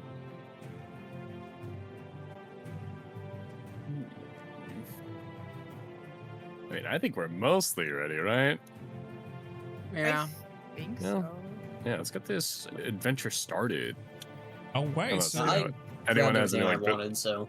okay, Oh, sorry, I didn't mean to interrupt you. it's all good. yeah, Pull I up mean, inventory. if Yeah, I you think that's if you pretty guys good. can check it out, check it out, see if you're good, and then by the knowledge that you guys already have, it will take you a few minutes to just go down onto the levels. Obviously, the town, as I explained previously, it's made out of like floors, if you could call it like that. They're different levels that slowly get progressively smaller until the last level, which is the castle of the town, which is embedded in the mountain itself. And you know that the ground level is like the main entrance, but there are levels below it where, as I said, metals are processed and like stones are carved, things are moved, furnaces, and all of that crafting is done. It would take you a few minutes, but eventually, going down one of the levels, you would see the machinery that they're operating with. It's mostly like dwarven labor, but there are some few technological advances here and there, like for example some what are they called, conveyor belts to move some things, or simple elevators to transport like carts full of ore or stone. However, they are, you can tell that you've only seen them in this like more industrial, more like work area rather than all around town. Maybe it's for the simplicity of use for the dwarves, or simply because you know, maybe they don't trust technology. You've already been in the presence of an alchemist, and from that encounter you saw that they're not really fond of a lot of things that are not, you know, rock and stone. Those darn fancy city slickers.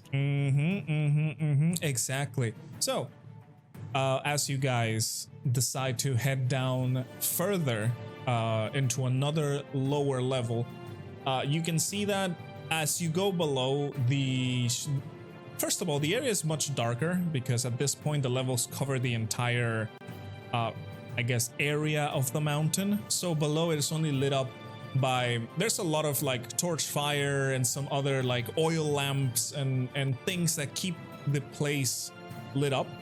But you can see that like there are not many pillars like there are on the surface.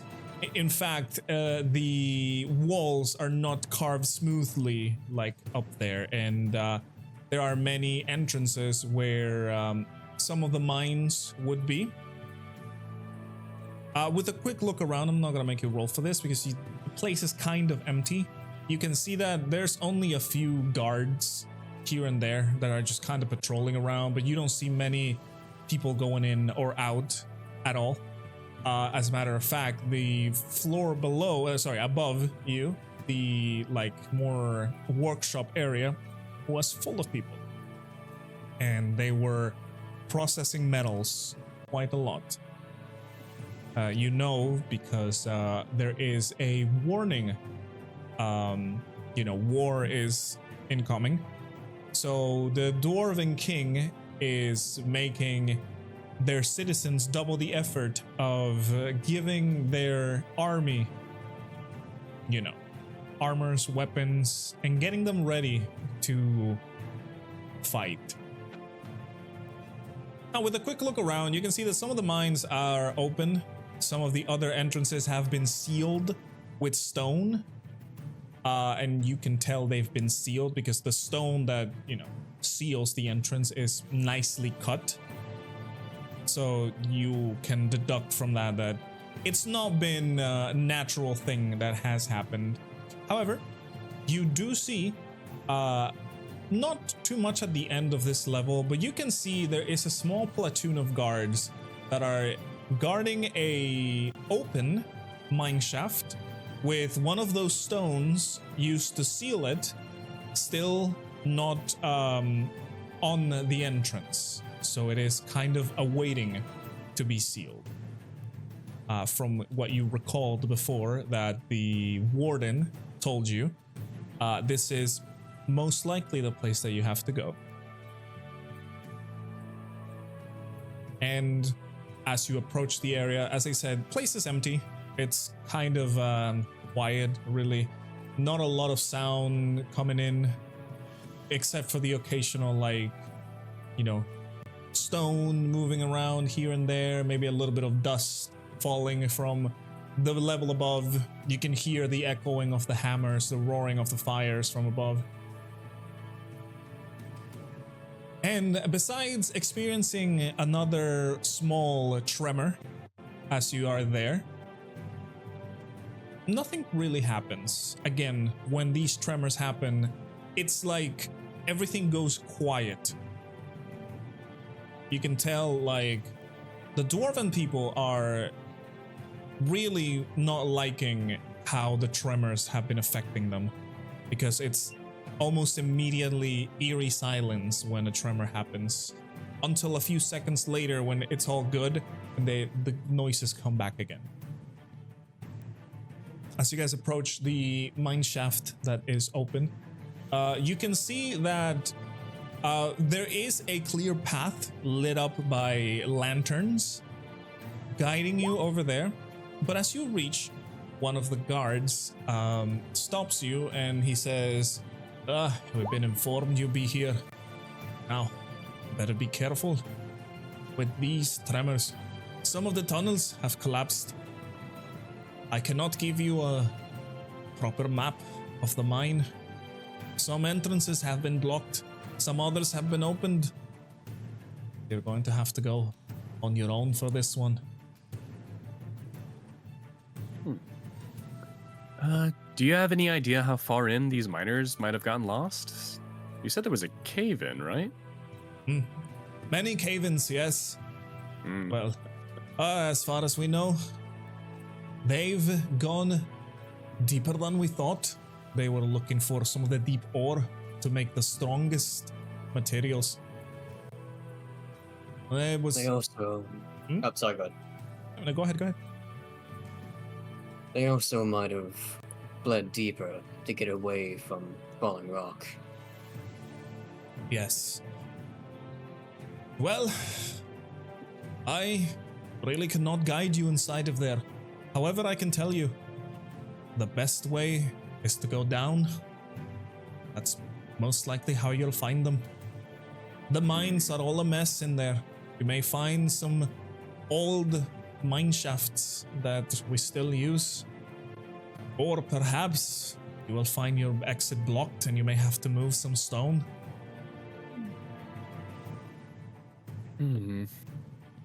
Whatever it is, you're on your own in there. Do we have a head count of how many are stuck down there?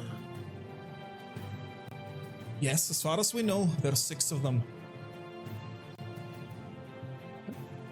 Small expedition to the deeper parts, but still one of our bests. Ah, they're elite miners. Okay. Best of the best, sir. Okay. Anyway, sorry. That's me as a player, not as Taurin. That's good. The man, kind of pats the stone that is next to it. The entrance will remain open. However, as soon as you come out, if you come out, it's going to be closed. We cannot keep these mines open for long. Who knows what other kind of disasters will be inside? That's a good idea. You also wouldn't want someone sneaking in and getting themselves hurt. Exactly. Or, who knows? Maybe the enemy can enter from these mines. Anything could happen, really. But I wish you the best. I wish I could help my brothers and sisters down there. But we are needed somewhere else. It's fine. We'll either return with them or the knowledge of what happened to them. Aye. And they just do a salute and the patrol starts leaving. It's a small patrol. There's only like 6 guards, but they're like kind of like around the whole level.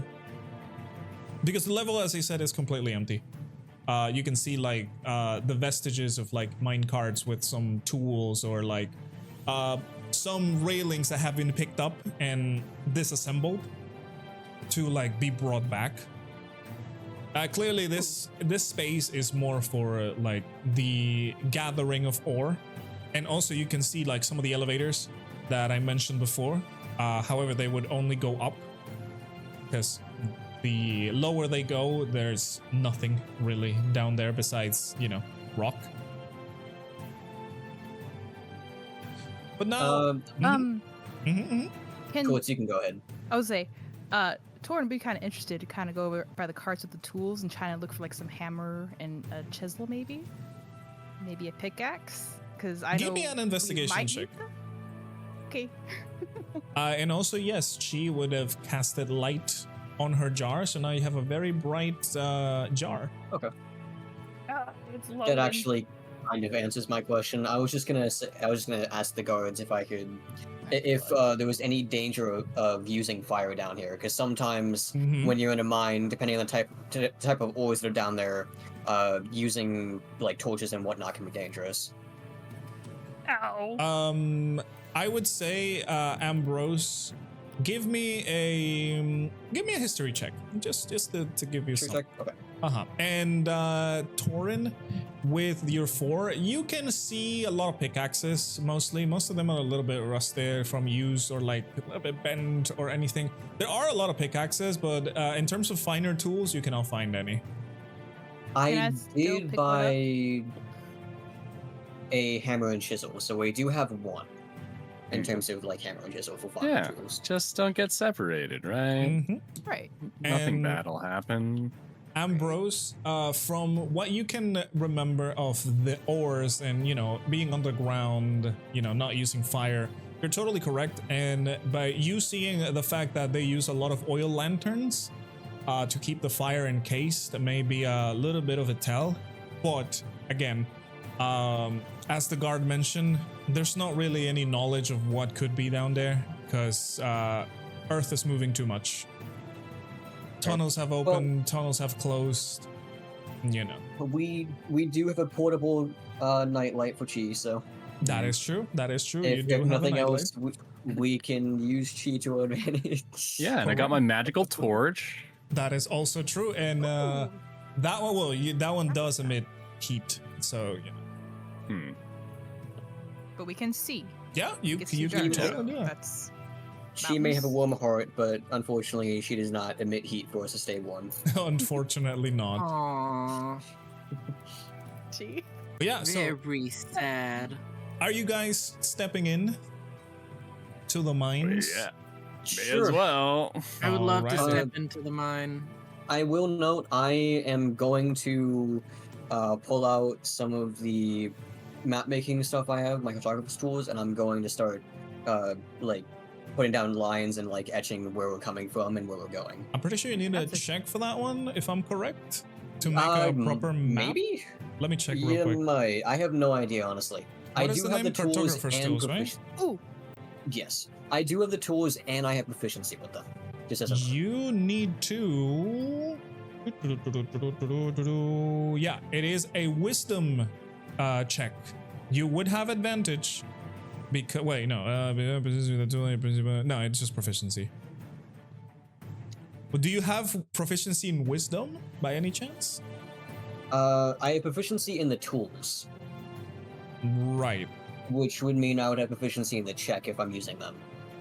It says it's ability wisdom, so I'm assuming any check with wisdom would have you do that. So it'd be a wisdom check, and then if I have proficiency with the tools, I would add proficiency. Yeah, but it says over here, if you have proficiency in a skill that's used with that check, you have advantage on the check. Oh, really? Oh, Yeah. Okay. So that's what I'm saying. Well, if it's wisdom, you can do a perception check if you want to. And if you have proficiency in that, you would have an advantage on that check. And we'll see how well of a map you can make.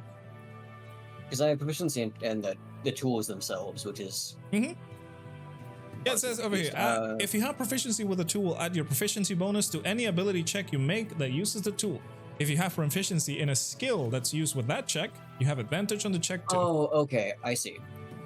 And it is a wisdom based check, so I'm assuming we can use any wisdom Yeah. skill to make you do it. Like I said, you can do perception if you want to, or survival. I think proficiency. survival. Oh, I do I have think. proficiency in survival, actually. There you go. So you So- can survival is wisdom, right? Yes. Okay, then there you go. You can roll me a survival check with advantage because of your cartographer's tools. Okay. Oh, that's It- very good. The dirty 20. Good, good, Oh both my rolls. god. That, hey, listen, it Oh, happens. I'll accept it. That is good. Okay, so Ambrose, you pull out your cartographer's tools, start drawing lines. You can pinpoint the entrance point where you are right now.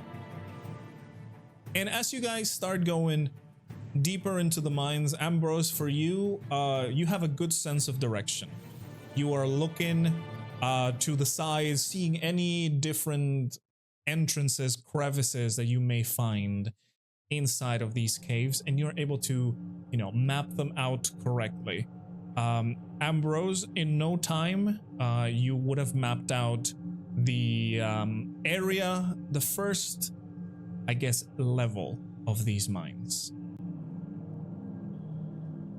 As you guys start entering deeper into the mines, you can see that the caverns inside of this passage start opening up into larger and larger chasms.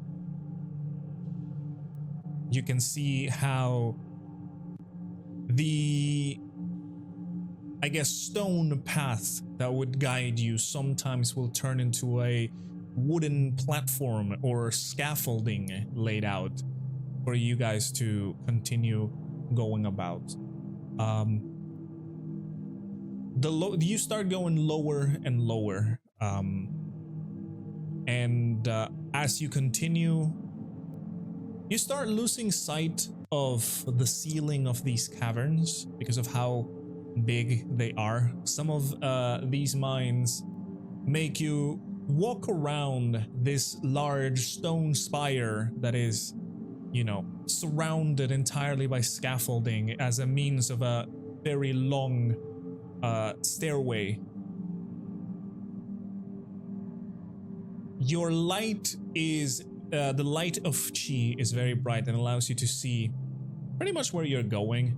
However, in comparison to the mass of these caverns, chi's light is only helpful for your near vicinity. You can note around you the stalactites or stalagmites, both of them.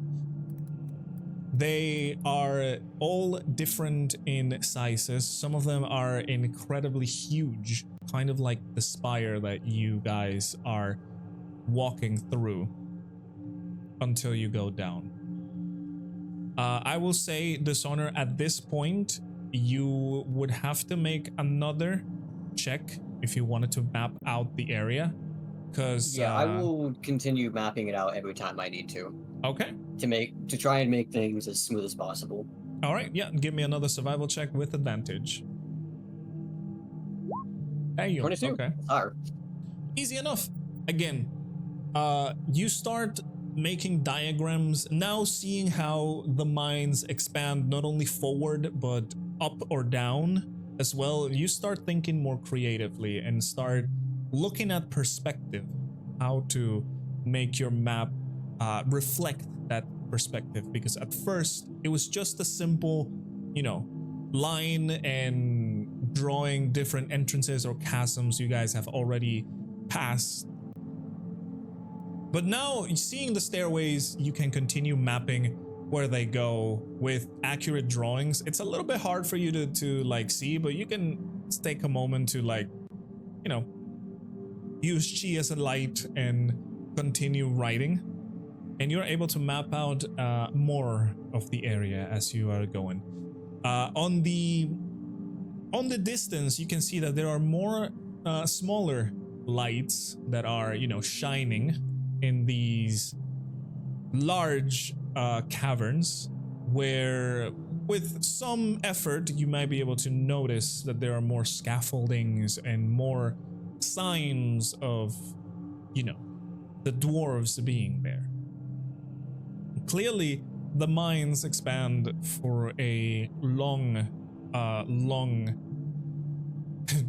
track, I guess, through the mountain and below.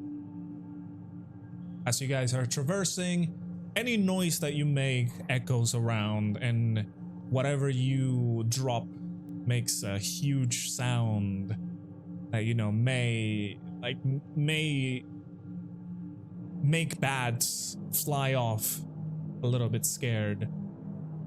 But it seems like the creatures around these first areas are kind of used to the movement. As a matter of fact, you don't hear too many, and it's probably because of, how populated the mines would have been at this point, like how mapped out and structures have been built.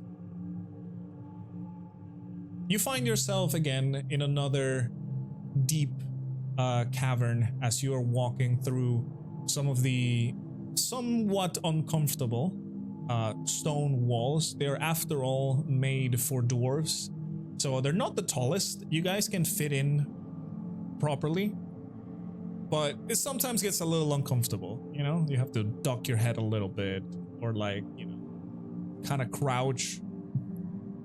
Also, you notice that the further down you continue going, the more debris you find in these tunnels.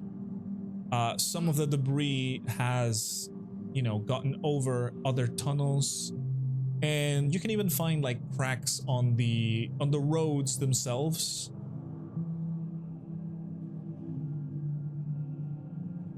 And it's not difficult to, you know, understand that this is all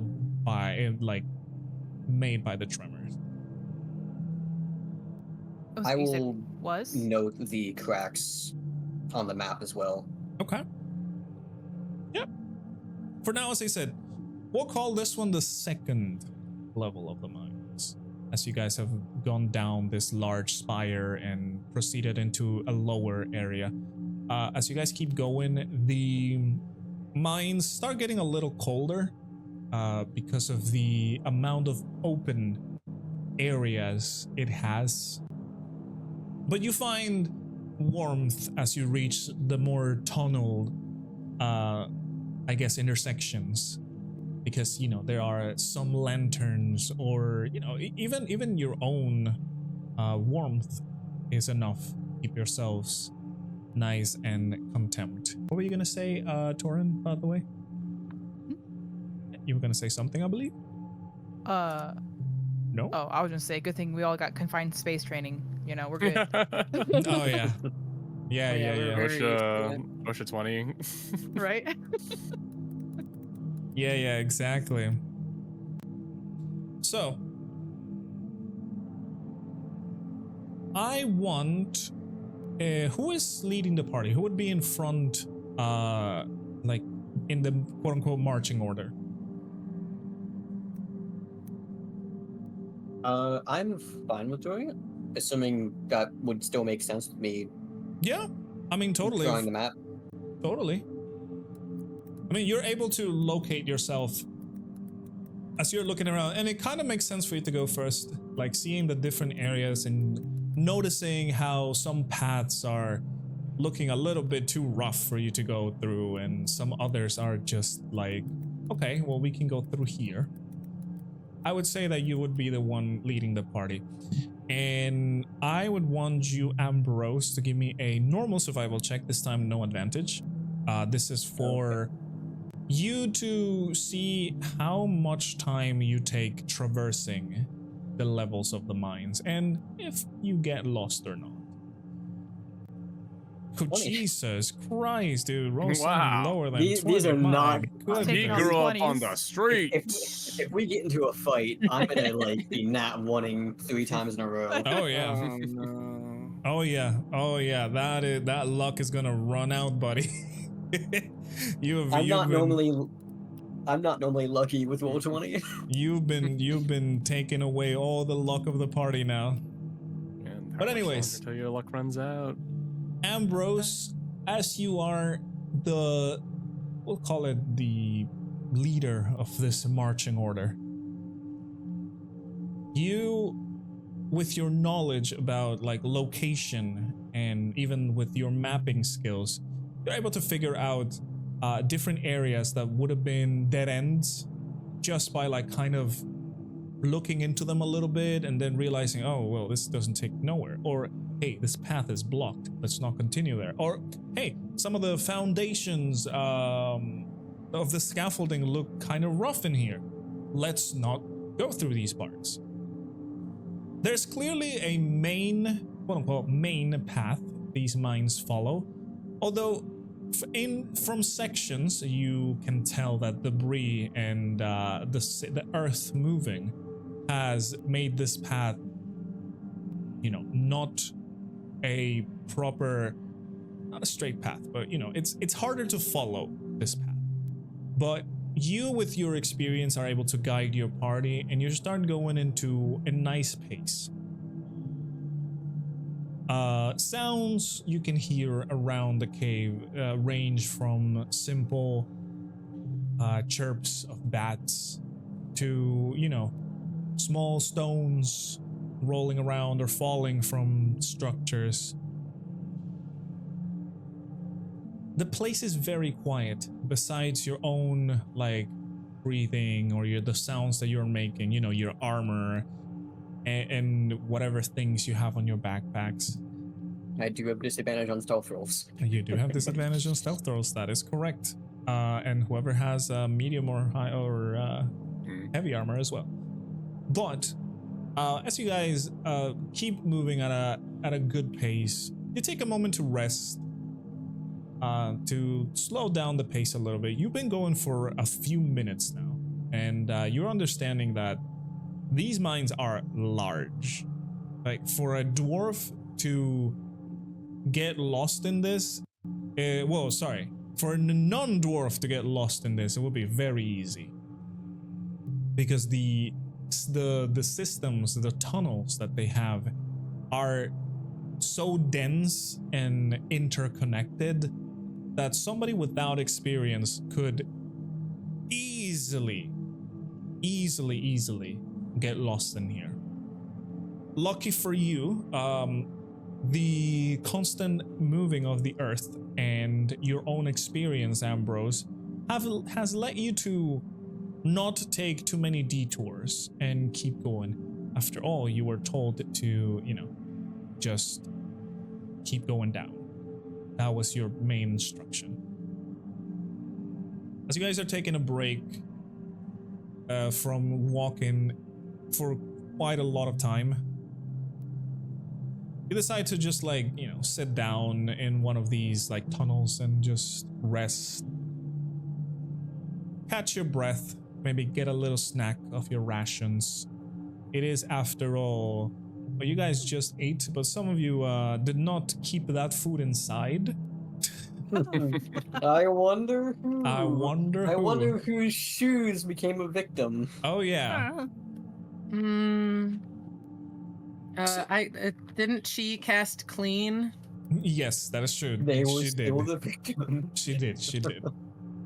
Yeah, undirtied shoes. There you go. Exactly, the undirty shoe spell. But yeah, you guys take a breather and relax. It is somewhat peaceful in these mines. Very lonely, but the silence is kind of comforting in a way. Because, like, it's well lit up. Of course, the parts that are not, you know, destroyed by any disaster are well lit up. So you can tell that, like, the dwarves have put effort into it. The mines, obviously, every few meters, you would see beams of sometimes metal, very, very rarely wood,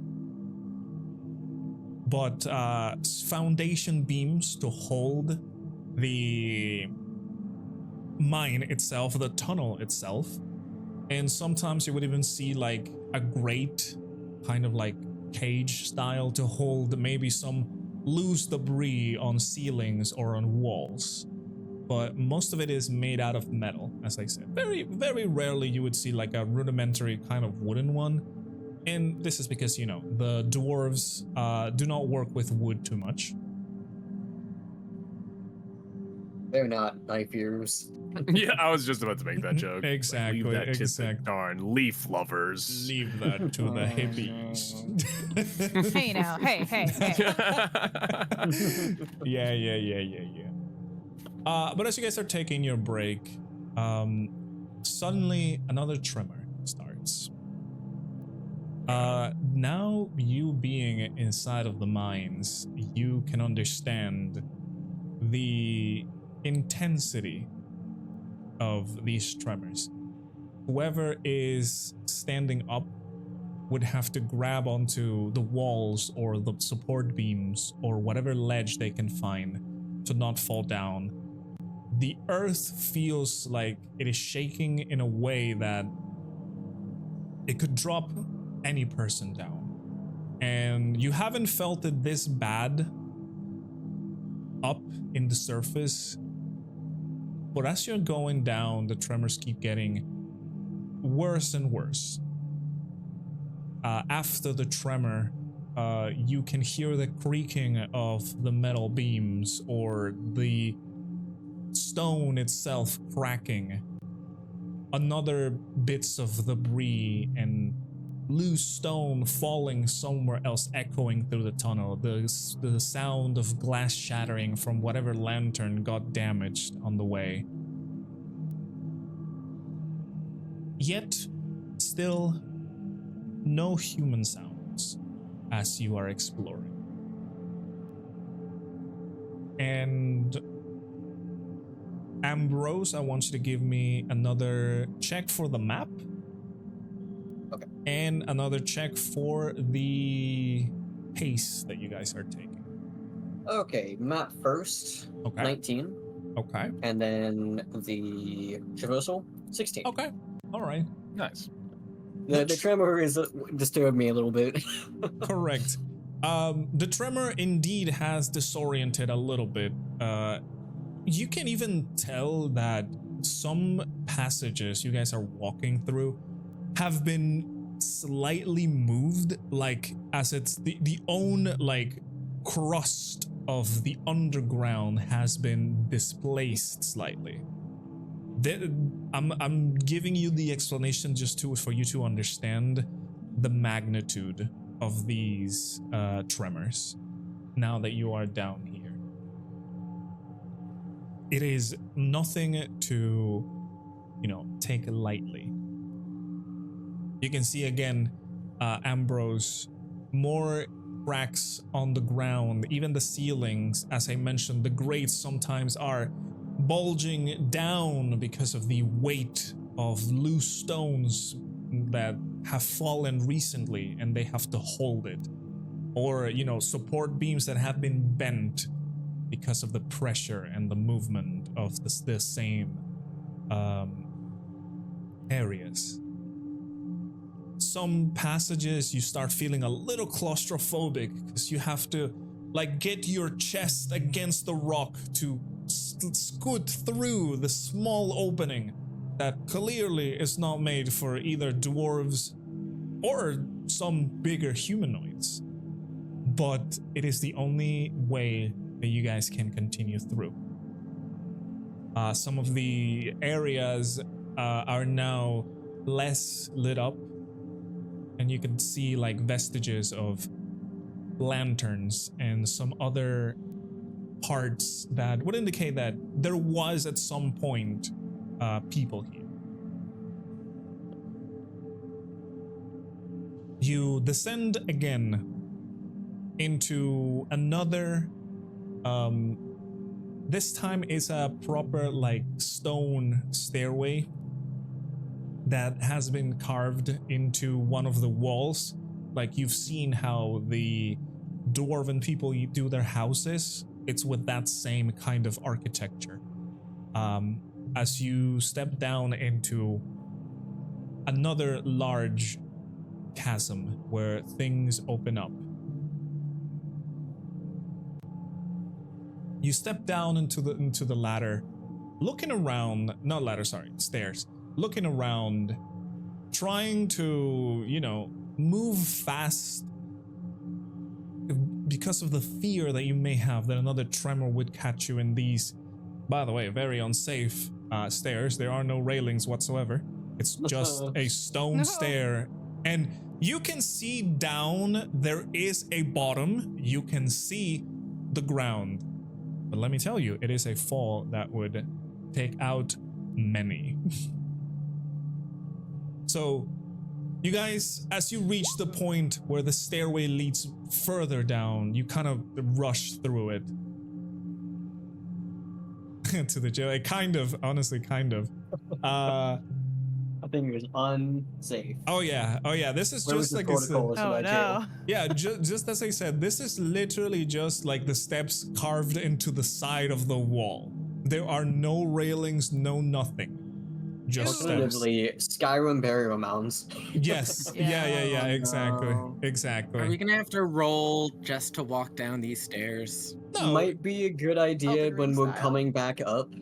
If we come back up this way, You are to able to go down. Yeah, it's kind of a little scary because looking down, you see like fall. You know, there is no there is no you die. safety. Exactly. You can see what would be sudden death if you would fall.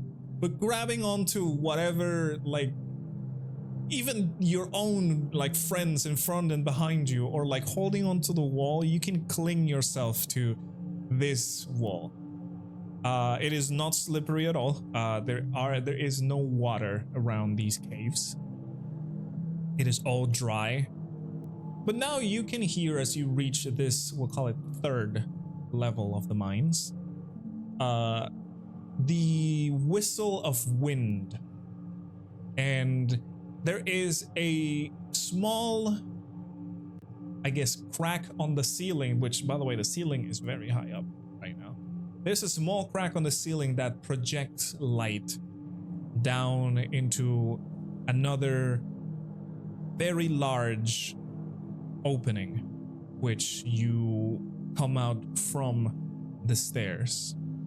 And I want you guys to, you probably can't see a thing, and don't blame you. Or if you can, that's cool. But I want you guys to put your token down here if you can see my ping. I saw something for like the entire map for like half a thing? second. Right there. I want you guys to Not set your Where? ping right Accurate. there. Yeah. I can't see anything. You can't All see I can anything? see is pecs. It's just a giant rectangle in sea of red for me.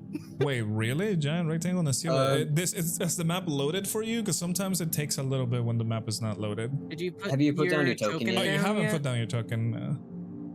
I could try. Let me try this. Put it down. Yeah, put it Give me- down right here.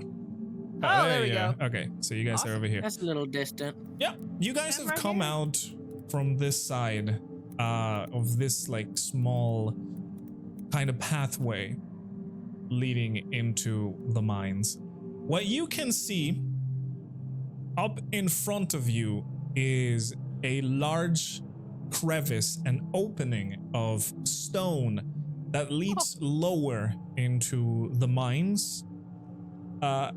And I want, let's see. I want either two people to give me a perception or investigation check, whatever you want to do, or one person with advantage, just to not have all of you rolling at the same time. This will be like information for everybody, by the way. All right. My perception is +2. So I also have a 2. I do not have. I only have proficiency in Wait, survival. what was so- mine? Hold on. My perception Perception might have been pretty something decent. big. Yeah, the two of you probably have the we're all highest. pretty Got an perceptive. 8 in there. Okay. It's not Your perception is loading. +8. What? It's an 8 for Yeah, perception well, for me. it's- It's what- in my little box rectangle. It It's shows. because you are a druid. You have a lot I'm a of wisdom. druid. Yeah, Okay. yeah, You yeah. know, Yes, sir, I yes, sir. focus I perceive much. Indeed. I guess me and Taurin maybe. All right, if you guys want to roll, for two, either investigation or perception, whatever you guys want to do, it's all good. If not, Definitely perceiving. You doing Okay. perception? Yeah. Oh my god. all right, that is one And I'm roll. You doing- have your perception Well, roll. Oh, Dishonor took perception. all my luck. Ah, sorry. It's okay. What was the other one? You said perception and Or investigation, yeah. Whatever you Or want. it's your choice. investigation. It's your More choice. investigation. Well, It's Okay. loading. Well, wouldn't you want to do perception still? oh, I will allow it. I thought we had to will do one allow of it. each. I My would bad. allow. I would allow it. I would allow it. Okay, I'll do Because it's perception. either or, but that would allow. Okay. Yeah. That's much Oh better. my god. As you guys What do are your cat exploring- eyes see? Right? Yes. As you guys are exploring around the area, you can move around, by the way, if you guys want. There's nothing around here. I don't know. That's up to Moving you. around sometimes Hello? dangerous. But as you guys are exploring around this more open area, I'll get dangerously you close to the see edge. at the other side of this large opening. Right here. You can move around. Hey, you got your own vision, so you can move around. I can see everything. Some of you, Kipper jumps into the hole. some of you do not actually have a lot of vision because obviously you don't have like dark vision. Ooh. How do I reflect that I'm holding out my magical torch? Oh, if Because you I noticed wanna that hold it, yeah. cheese token has like the light effect to it. So. Okay. Where is everybody at? Okay. I who want does- me and Kipper on the other side. There we Okay. go. Oh yeah. Oh, there. There you go. I moved yeah. she over to you guys. Who doesn't have? I don't have dark vision. Who doesn't have dark Careful vision? of I'm the, pretty sure only Taurin and Ambrose have dark vision from the party. Yeah. Oh, so he can see what I can see. Okay. yeah, we're yeah, good. yeah. Yeah, so me and Rexmoa are just stumbling in the dark, but Mm. we Aw. have I mean, we got chi. Yeah, exactly. You And have magic chi. torch. And magic torch, Dead end. exactly. Over My here. Alexa torch. As you guys reach over to the other side of this area, you can see the debris that had opened up this hole in the ground. And in the end, over here in the back, if you guys can see, there used to be another opening for a mine shaft that would continue. However, it is completely blocked with very large boulders. Pouring waves from the other side. I get. I can't see you. I can see you. How far is a square in the grid again? It's like 5 feet. Yeah. Okay. That's a pretty Man, the sizable distance. acoustics in this place are amazing. It's funny, and it's Oh, blocked no. off. I stepped on Kipper. Yeah, exactly. Yeah, the Kipper's like kind of like Goomba shaped now. You know when you step on a Goomba, what they look like? Exactly. A little pancake. Yeah. So yeah, as you Very arrive to the sad. other side, you can see that the path over there is completely blocked by stone. Oh. Like there are large boulders blocking the entrance, and you know it is the path to the mine shaft because you can see the similar support beams. They are broken down and like poking through some of the boulders. Oh. Oren, cast bear. Me? Cast bear. Cast a bear? What am I gonna do with Why? bear? Yeah. I feel like you would want to be a slightly more Are you, dexterous creature. Yeah, Badger. exactly. Badger, Are badger, you badger. guys saying this in character, by the way? No, Oh, sorry. I was. Player. Okay. Yes, I was playing as I was saying it as character Okay. So, because sometimes Kipper's dumb. no, that's all I good. am dumb. So you're good. Kipper, as you say, "Hey, cast bear," I want you to roll a perception check, please. Oh my goodness. What? Seriously, just speaking words? Okay, well, good for me. I have a Oh, plus yeah. 7 in perception. You know the movie Balto? Where the Mhm. little Yeah. dog is like, ha! Or he laughs and like it echoes in the ice cavern. It's literally Exactly. how I Oh, think or Kipper. you know, no. Lord of the Rings. Oh yeah, You know?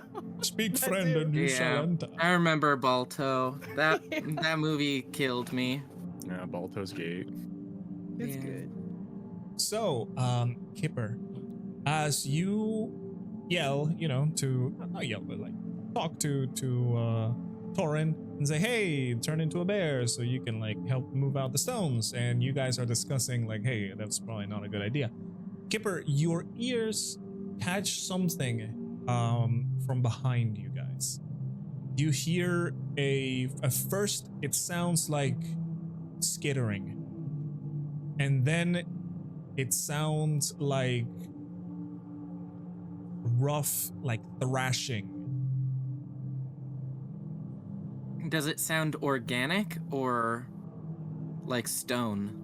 The skittering sounds, it's clearly movement of some kind, and yes, the thrashing is as if something is breaking stone, but so far you cannot see what it is.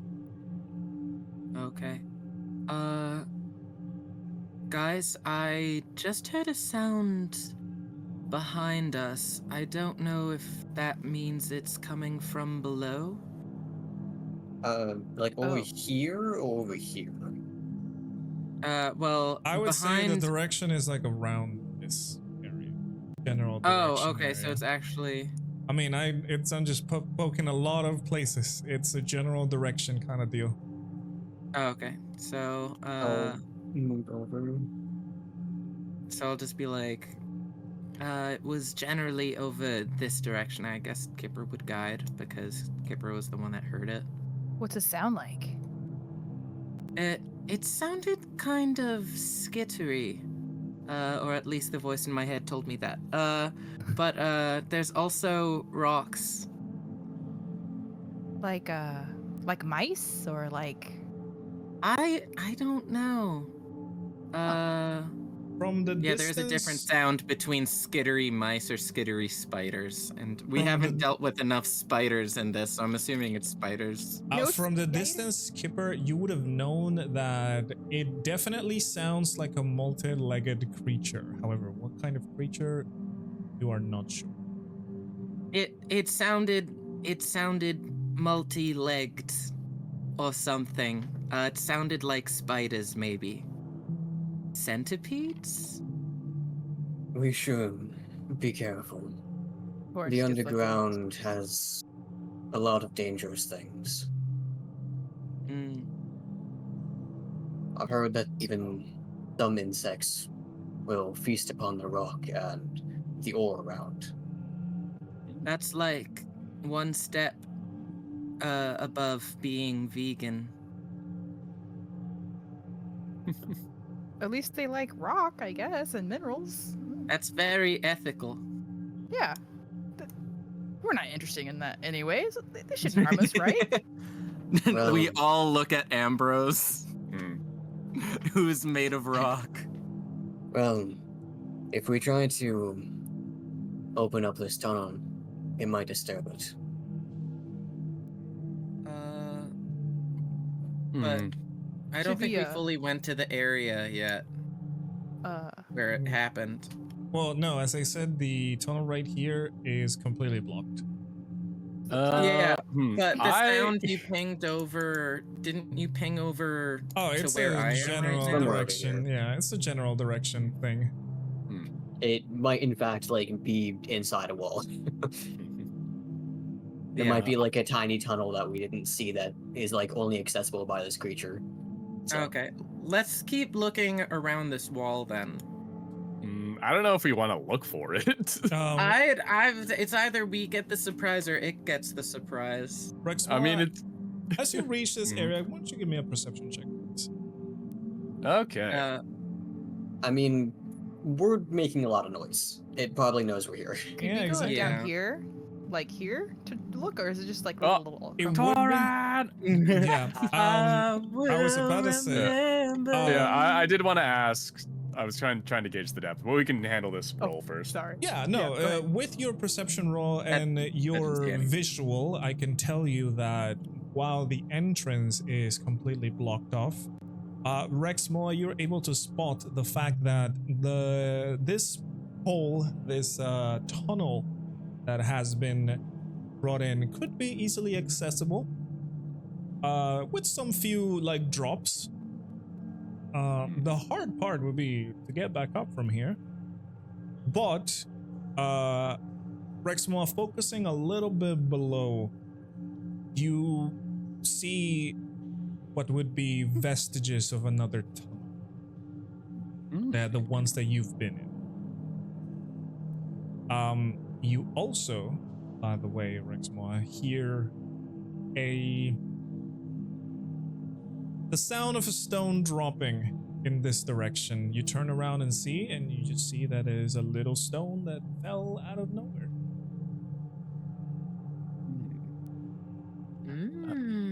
Oh, which direction? Sorry, I didn't see a pin. Right behind you, in this Oh. kind of like wall. See over here. And I can pretty clearly see that area. Yeah, I mean it's a Okay, wall. You can see that's a wall. All right. Well, I guess I don't know. I'll look up and see if I perceive anything.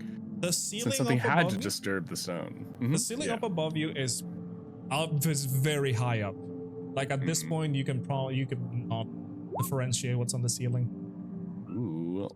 You guys are, yeah. You guys are deep in the mines. I'm saying that you've probably been walking in a mine for probably an hour or so.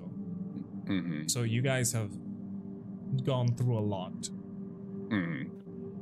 Okay. Well,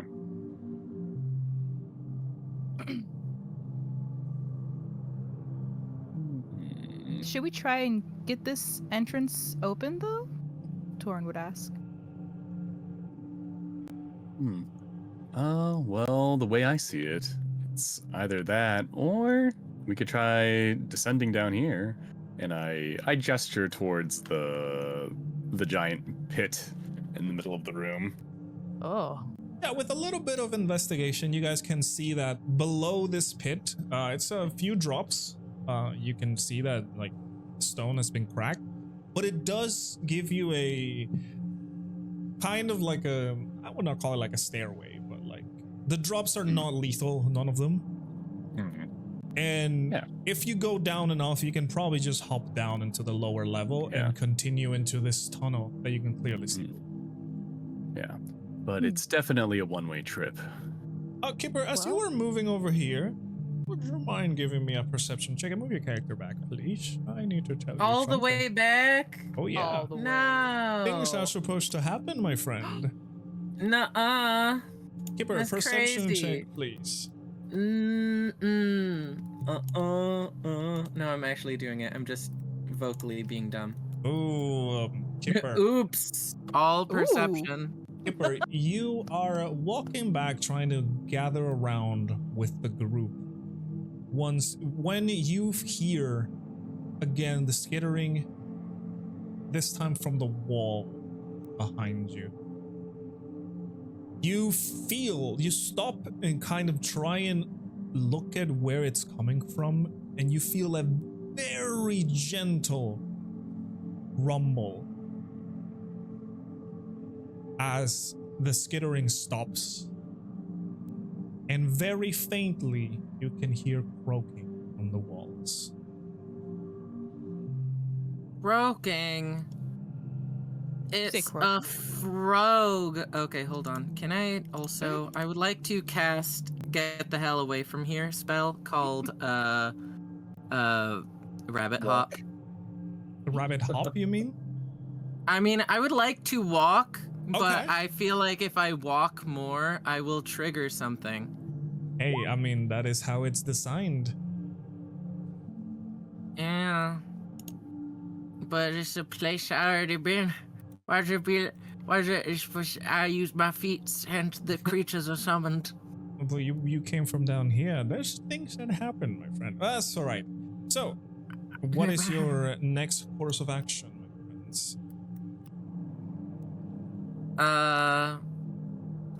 I use Rabbit Hop. Rabbit Hop? Rabbit Hop. You heard me. Okay. What are you Did I trying stutter? What are you trying to jump to? To around where Taurin is. Like, Kipper was just kind of focusing and not realizing that everybody walked away, and then Kipper is like, ah! And now he's hearing skittering on the wall. He's like, oh.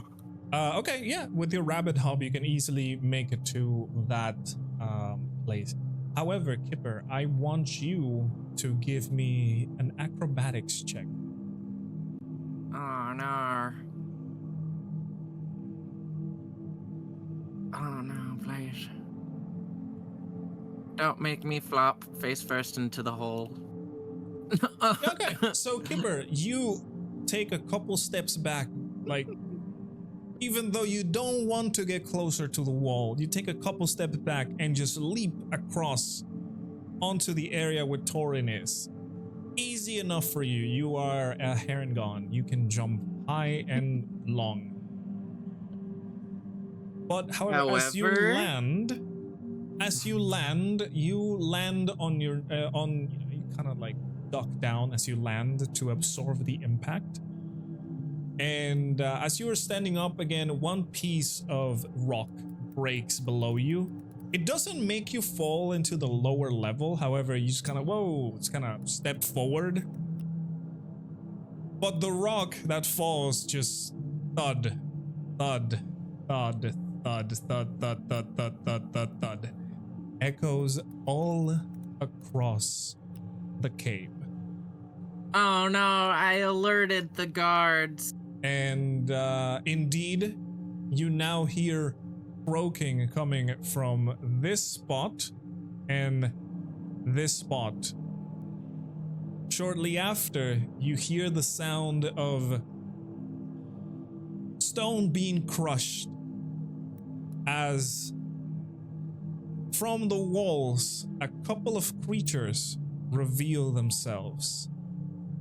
Four-legged Oh shit. beasts with a hide that looks made out of stone and a very large maw with That's not a mountain stone chicken. like That's not a teeth. mountain chicken at all. As you guys, It is giant though. they are pretty big. There are two of them and they are not happy. And I want you guys to wait, hold on, don't roll initiative yet. I gotta put the turn. There you go. Now, I you feel like guys- they weren't upset before. I wasn't sure if this was something that was waiting to attack us or if it's just something that's annoyed by sound. Exactly. I don't know. We're about to find out. But for now, I want you I don't guys think to we roll are because initiative. they can't communicate. No. I hope they're not what I think they are. you may know what you think they are, actually. I want them to be You- what they you- are then. You probably know what these are. You probably know what these are. I don't wanna. No. I don't know what this is. I'm just gonna pretend this is a mountain chicken. So It's a mountain chicken. It's a Isn't mountain a mountain chicken. chicken like a? That's like a frog It's a in frog. Dominica, Yeah, it's a frog. and you can eat them. Except you can't anymore because they're endangered now. Their name is just, you know, you don't expect it to be a frog. That's why. I know it's my favorite. All right. It's cute. Make sure Oh, to initiative, roll right. your initiative, friends. Taurin, make sure to click your Oh token. my Hang god. on. I'm trying to remember where it's at. It's one fleet frog. There we Yeah, go. there you go. Oh, And yeah. now, Kipper, your initiative is missing. Oh, yeah. Sorry, I forgot I do things. Oh no. Initiative. I press the button. Nice, Oh, nice, I nice. feel Okay. Strong. So as we start the turn order, let me open up the character sheet of this thing that nobody knows what it is. Let's see. They are going to. Ooh, interesting. Oh, okay. Damn. Okay, these guys are. Ooh, these guys are something. Okay. oh, thank goodness the Speaking- one that got a 20 is far away from me. You're evil. I am evil. Oh Lord. So- This would be interesting. You can see this creature opens up its mouth and lets out a shriek as it starts running over here. And once he sees the floor is missing, it just decides to leap. And he's going to whoop, boom over here. And Yeah, hi. this hunter, Ambrose, I would like a strength or dexterity save, please. My choice. Your choice. Okay, well I'm gonna pick the strength save. Okay. Okay. 22. You feel the impact of it, and you will take. Let me do the math real A lot quick. of That's damage. a lot of damage. Holy shit! Oh my goodness. I basically just got fireballed. Yeah, pretty much, yeah. Let's see. Oh boy. Okay. But Okay. I think I do take half damage though. That would be a total of 12 points of that. It's already halved. 12 points of damage. And you are not knocked prone.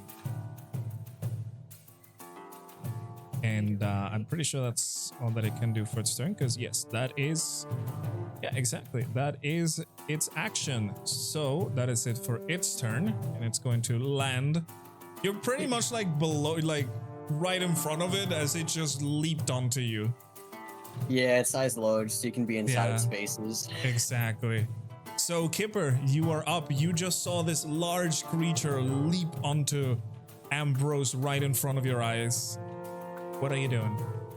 Let's see.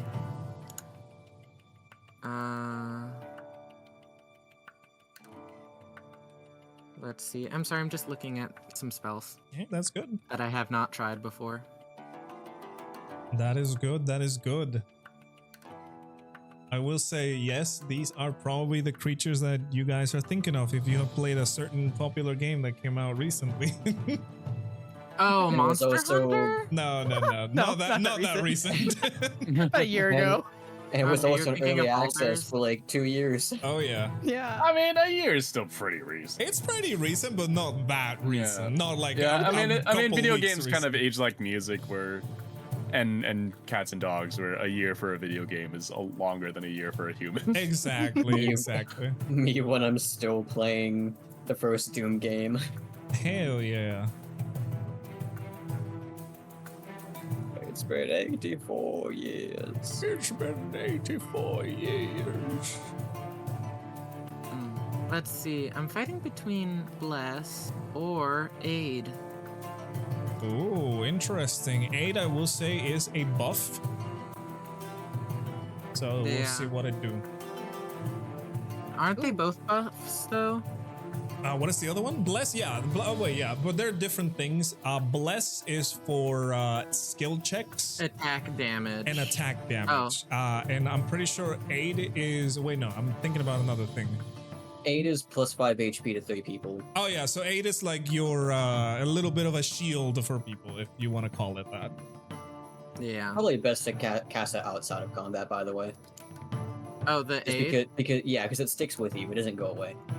Oh. It stays until the HP is gone. 8 hours. Okay, Yeah, that's Yes. good. Bless, however, does not stay. It's only a minute. And it is concentration bless. That is. Yes.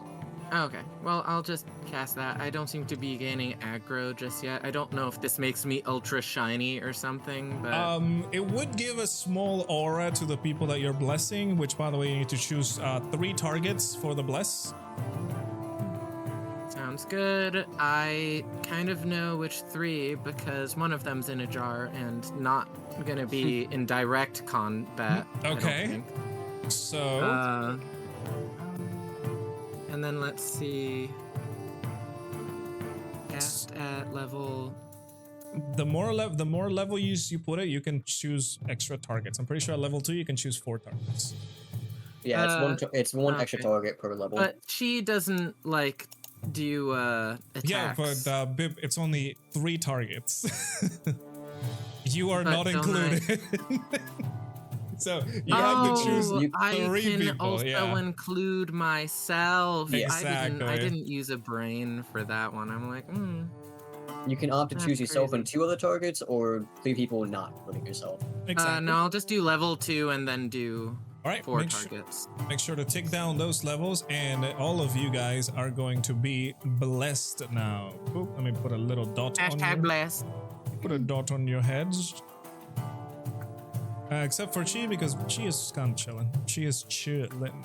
I am sorry, Chi. You're already blessed with the aura of being Fae. And you're gonna get a concentration blue dot on your face, my friend. All right. Yes. That is your action. Kipper, you have bonus actions or still movement.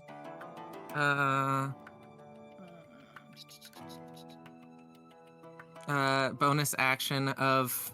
Oh, not spiders. Well, this is manageable. This is worse.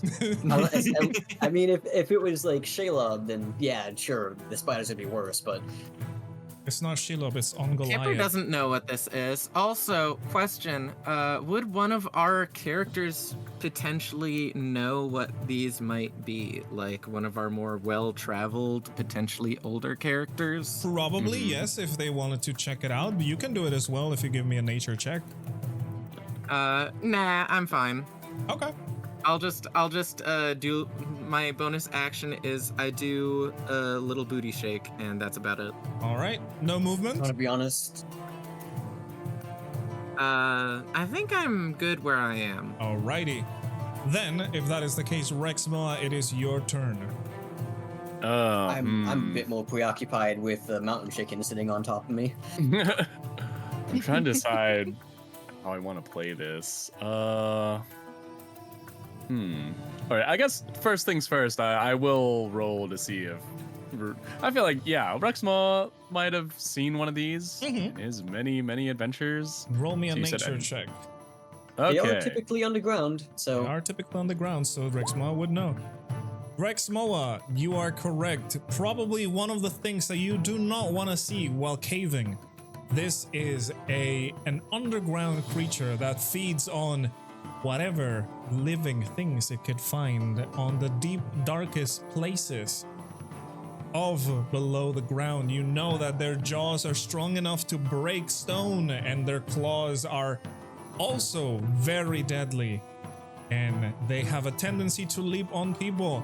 Yes, I am talking about bullets. You guys are fighting two very angry bullets. Rexmoa lets out a deep sigh because he knows this is going to be a lot of work. Just a little bit. Okay. All right, I'm trying to... How do I want to play this? Oh god. I feel like I should try to be smart. You know what? We'll try something interesting off Okay. the bat. Yeah, I recently acquired a new spell as a monk. Ooh, okay. Yeah. That's a good one. Yeah, I can cast Gust of Crazy. Wind. All And right. so unfortunately I don't actually have it in my Oh yeah, character it's because sheet. it doesn't allow you to, but I can put the description over here in chat. Right Yeah. here. Yeah. Apo. So we're all on the same page. There you go. So this is a spell that does require concentration on my part. Correct. So and it is a 10 by 60 area, correct? So I will cast it. My plan is that okay, I'm gonna move out the way towards everyone else first, and I Okay. want to cast it like on the creature, and I want to try to push it into the pit if possible, or at the Alright, very least so- make it so it tries to leave us alone. So. Okay, so what you're trying to do, let me do a little bit of a drawing in the board. What you're trying to do is cast your spell like so. In that direction? Yeah. Okay. So let's measure out the 60 feet by 10, which would be over here.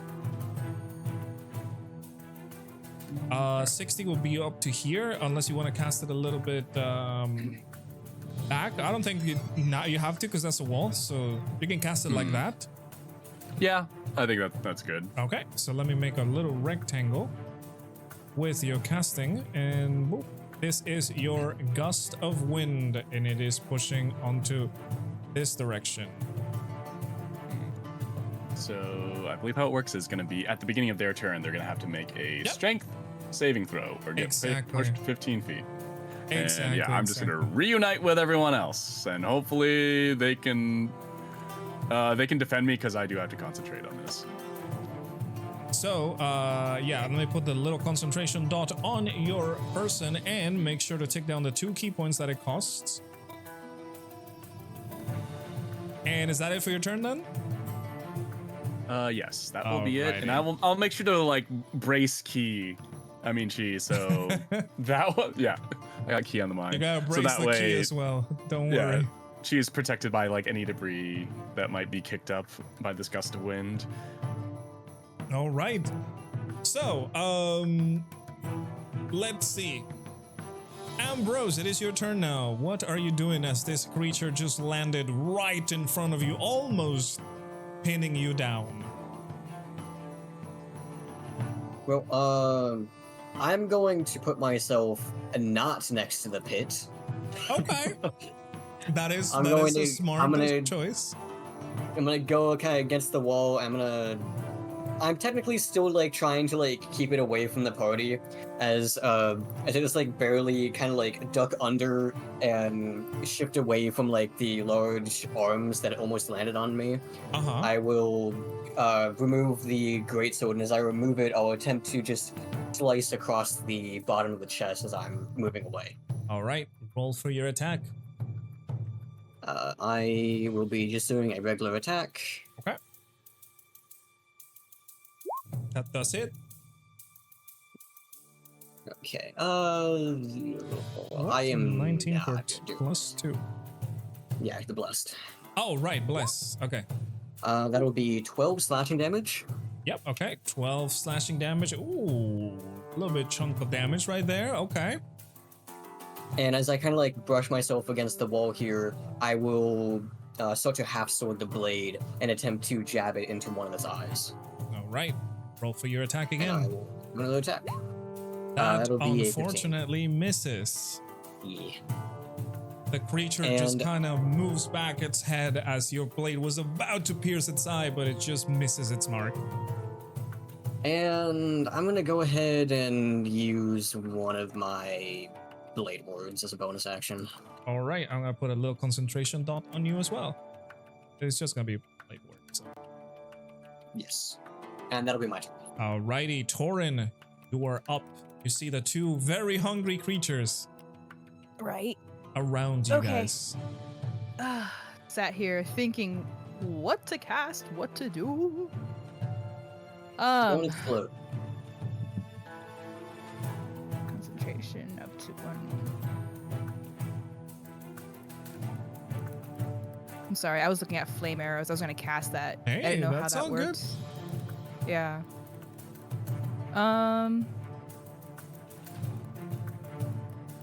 Ammunition that misses and spell. Because I know I have a bow, so I can definitely do this spell. Okay. So the flame arrows, I'm gonna definitely go ahead and try and cast it on the bullet over here. That's gonna be, I guess, charging off the cliff is what it looks like. Oh no, the one that has the arrow, that's the wind, gust of wind that Oh, the gust of wind. Rexmoa casted. But you can totally cast it. Although, let me check. I think- Extinguishes that candles. block it? Yeah, that's what I'm trying to look. Because this one, well, it doesn't say specifically that blocks projectiles. Because I know Wall of Wind does block projectiles. Right. Okay. But this one specifically doesn't say it blocks projectiles. So we'll say that because it's not stated, you are allowed to shoot at it. Okay. Because, all right. So let's 'Cause, go ahead yeah. and do. As they said, Wall of that. Wind specifically states that it blocks any projectile. This is what it is. for the Okay. Flame arrows, just so you have that. And then, do I need to roll the attack? Let's see. Quiver, when Terra is hit with a ranged weapon attack using a piece of ammunition drawn from the quiver, the target takes an extra 1d. Oh, okay. So, flaming arrows is more like a buff to your bow. Oh. So whenever okay. you draw your bow and shoot an arrow that has been buffed by flame arrows, it will take an extra damage plus the damage that you do with your bow. So if you do have a bow, you can cast it. It's an action, so you would have to wait for your next turn to shoot. Actually, shoot. But if you have a bow or a crossbow, it does work. Oh, maybe I don't have one. I thought I had one. I think you had a longbow. The elven Yeah. longbow. The Yes, I elven do. I have it. longbow. Do you have arrows Yes. for it? Yes. I hope so. I don't recall if I don't recall. I, think you think I got did buy arrows. arrows when Galarian actually gave you access to the armory. I'm pretty sure I mentioned we'll also grab arrows with a longbow while we're Yeah, here. I'm pretty sure you guys did. That was a while back, so we'll say that for this, we'll say that you have arrows Okay. because it was a while back. It was. Okay, so it's elven bow. Mhm. Also, So I'll go ahead. Oh, go ahead. I was gonna say, fun fact. The creature is actually pronounced as a boulet, which is funny because it's not supposed to be pronounced like that because it's based upon the French spelling. It's French. However, when you put two T's together in French, you pronounce the T. I know. So Ah. the name of the creature is not pronounced the correct way, but It's supposed to be pronounced brulette. It's supposed to be pronounced boule, but as written, it's actually boulette. Okay, so Taurin, let me add the longbow to your weapons real quick. Just sorry, I'll move your character sheet a little bit. I just Yeah, you're wanted good. to add your longbow I was reading, but as your. it's like, what happened? That should have added the longbow. Yeah, you do have a longbow now. Attack. Oh, You can say- remember that you also have the +4. Yes, you have a plus. That's a plus and a 2 plus for your. one. Plus 2 for Yeah, bless. plus Yeah. five. And Oh, is it a +2? yeah, it is a plus 2. It's plus plus 1d4. I just keep on rolling 2s. Oh, okay. So, it's a Oh, plus okay. 25. Yeah. Yeah, Okay. Three so plus 1d4. since it is your action, Taurin, you would cast your spell. Your arrows are suddenly flaming in your quiver, but you will have to wait until the next turn to start shooting up because it is Okay. an action and you don't have multiple attacks. Okay. You still have a bonus action and movement though. And then, I will say, if you want to shapeshift, that would completely nullify your spell. So, I know it would. No, that's not what I'm looking at. I'm looking at produce flame. Here's your Ooh, hand. you can- Remains there for duration. So I you mean, can cast it as an action, and as a bonus action, you can throw it. I can throw it at the. Okay. Yeah, but as a I think you can bonus, throw it bonus as action. part of the same action, actually. I'll pop that in there so you guys can see that. That's Let's what see. I'm It is an planning on action. doing. Yeah. Let's see. Blah, blah, blah, blah. Spell ends. You dismiss it. Make the flame make a ranged spell attack. Yeah, when you cast a spell, or it's an action. later on. Yeah, but it is an action. You've already used your action to Okay. cast the flame arrows. So never mind then about that one. Okay. Okay. So then I am. I'm Dandy then. Next. All right. Let's see. Make sure to take down the 3 points of mana that those flames arrows cost you. Yes, sir. And it is the turn of this little guy, which it has to start with a strength save to see if he gets pushed or not. Does it take damage? Let me check. I think it's just a movement. It's just a movement. Yeah. Yeah, it's just a push. That's fine. And while they're within that the tunnel of wind, their Their movement movement's is hindered. yeah. And it does It's fail, so he gets difficult. pushed. Oh, Oh, over here. it's difficult terrain without being called difficult terrain. It does get pushed over there, and he's going to spend, I guess, like 20 feet of movement to exit your tunnel and stay right there. Hmm. And he's going to try and attack you with its bite.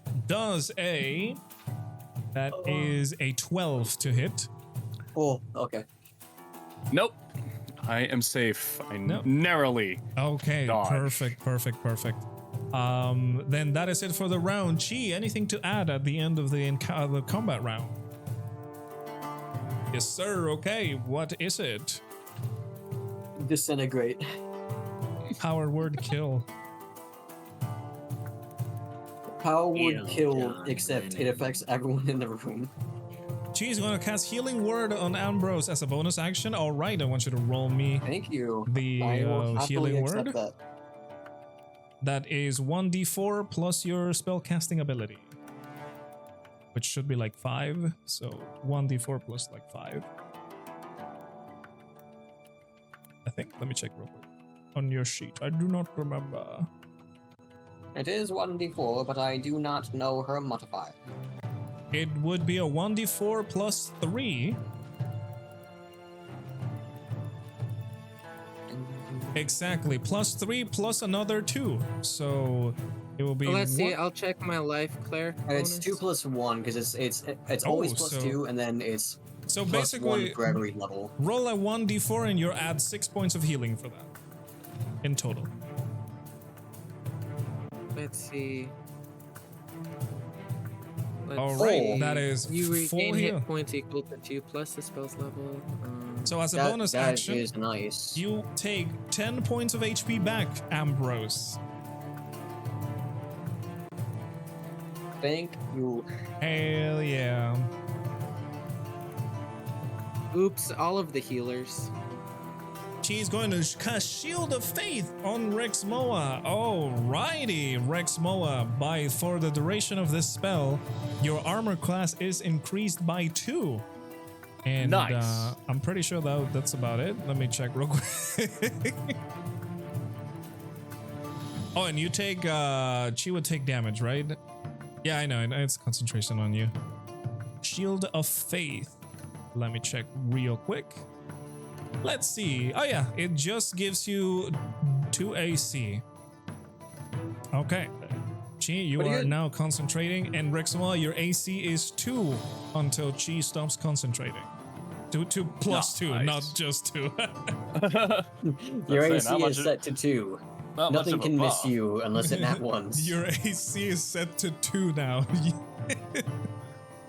All right. Gee, what are you doing? And with that, we started combat round all over again. And this little guy is not taking it Hi, big guy. seriously. That you try to hit him. Well, you did hit him once, and you try to poke his eye out. So he is going Yes. to bite you. It's a That true thing I didn't is- GWM because geez, their AC is high. Yes, sir. That is a 22 to hit. That will hit, but I do have Blade Water. Indeed you do. Indeed you do. Why did I close the freaking character sheet of this guy? God damn. Unfortunately, I know these guys hurt. Oh, yes, they do. Yes. That's why they only do, have one attack. sir. They Well, hurt quite a bit. you didn't have to tell me that. Let's see. Let's roll the 25 damage dice that this thing has. All right, that is a total of. Oh my lord. That is a total of 12 points of damage halved. That is already halved. Okay. It was 25. Just so you guys know. There is potential for that to deal like More damage, yep.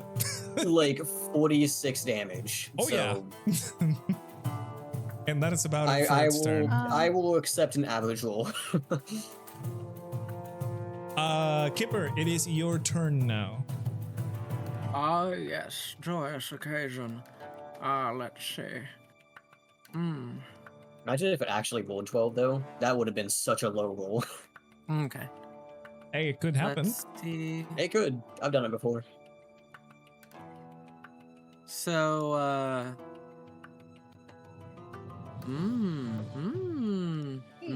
So if I were to do guiding bolt, would I have to worry about hitting Ambrose? No. It is a large creature, so Ambrose, they're kind of like in front of each other. It's kind of like face to face. Because the creature's so large that Ambrose can just stand right there. Okay. It didn't Alright. give me the option of doing more than one level. Oh, it's because it's it's for damage. But still, that roll would miss. What level would you want to cast it though? Yeah, that should give you the option before the damage. Yeah, well, I guess 1. I will allow it for this one. So take down that Yeah, one mana because- point. Okay, thank you. And yeah, that unfortunately misses. Yeah, next time, that's why I usually tell people to tell me the level they're casting it first. Because things like that can Okay. happen. Understood. Yeah, that's all good though. And then let's see. I think You have a I bonus can't action do more and than movement. one. I can't do one. Dang nabbit, my brain. I can't do. Oh my goodness! Wow. I can't do more than one concentration thing. No, at a if time. you Alright. switch the thing, if you switch to another concentration spell, the new one would take priority. So the old one would get poofed. Okay, understood. Let's see. How much healing does Ambrose need? He's I been just took hit. the exact same amount of damage. Can't hurt to heal you. Which was the original damage it took was almost completely reset, Okay. thanks to Chi. So I am basically the same amount of injured as I was before. Okay. Let's see. So I'll just cast All right, that. that at level 1, so is that's 5. 5 plus 3. Yes. That would Okay, be 8 is that points of my healing life damage. cleric modifier? Okay. Indeed. Yeah. make sure- I don't know the best way to add that onto a spell. There is a way to honestly. do it, but it's kind of annoying with the old sheets. With the new sheets, you can do it super easy, but we kind of don't like those because they break a lot. So Yeah. that's all good. Yeah, so Ambrose, you get 8 points of healing back to you. Get 8 Yep, points of already HP. added. And make sure to take down the other 1 point of mana that you've used, Kipper. Yep, I already took down both. All right. Rexmoa is very colorful right now. Indeed, he is concentrating. He has Shield of Faith, and he has Bless right now. He is very colorful. He is hashtagging all around. Oh yeah. Are you doing anything else? You have movement. If not, then you're good. I'm good. All right. Then we'll go to Rexmoa. What are you doing in this turn as you almost got chomped by this massive creature? Okay. I also realized that I think when I initially, because the wind is supposed to be emitting from me. And oh, is it from yeah, it's not you? like a Ooh. yeah, it's Oh, not like so- a direction. I can't like generate a wind tunnel. Oh, so unfortunately. it And I should was like, this actually makes be more like it should actually be Yeah. like this then. yeah. I'm not sure how we wanted to Oh, handle we that can. because I we was can thinking, switch it, yeah. yeah, because one of my bonus actions is that I can choose to move the wind in a new direction, and then I read that and I was like, wait a minute, it's supposed to be coming from me, yeah. So we can say that it is So- like so. Okay. And for all intents and purposes, then the guy was not in the wind in the first place. Yeah, we can pretend we were at contact. Yeah.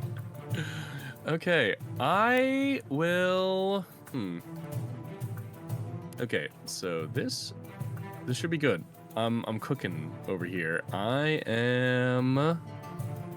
Right, yeah, it can be any melee attack. So I'm gonna do a stunning strike. Ooh, okay. Monk be monking. Let's go.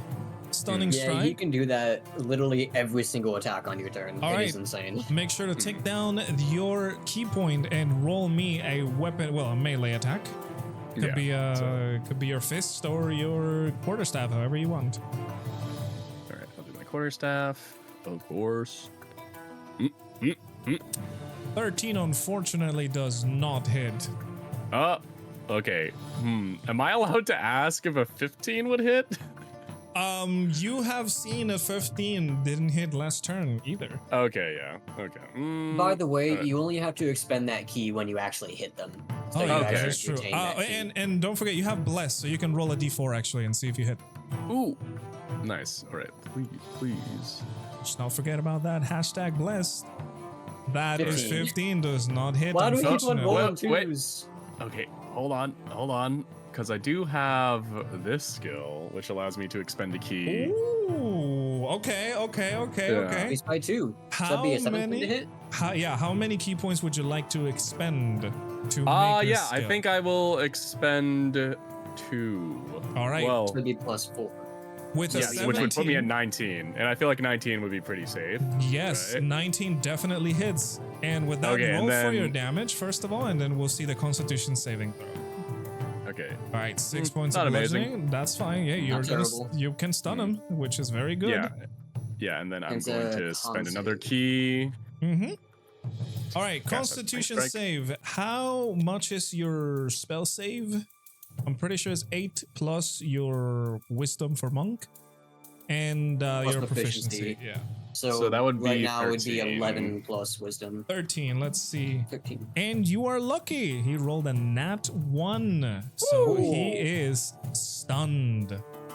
Do stunned and in a wind tunnel. Nice. We'll put the little face on him. So we That cannot also see. means any attacks targeting it will have advantage, I'm pretty sure. Correct. Stunned targets would take advantage on any attacks, and you, my Alright. friend, as a monk, has an extra attack and a bonus action that can use for attacks. Although focused Holy aim, shit. Go for it. yeah, in focused aim is not even a bonus action, so you have 2 more attacks for this guy. Sweet. Let's punch him. All The right. monk special. Do you want to do your extra attack that can use a weapon, or do you want to do your unarmed attack, which is a bonus action? I will do. Actually, you know, Because you can do both, but you know. Actually, yeah, that's right. I have an extra attack, a Mhm. normal attack. Yeah, Correct. so I'll do that first. All right, roll with advantage.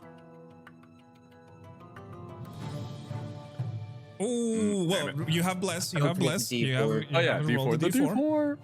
Hashtag blast. That does hit with the Yes. bless. Oh, Nice. thank you, Chi.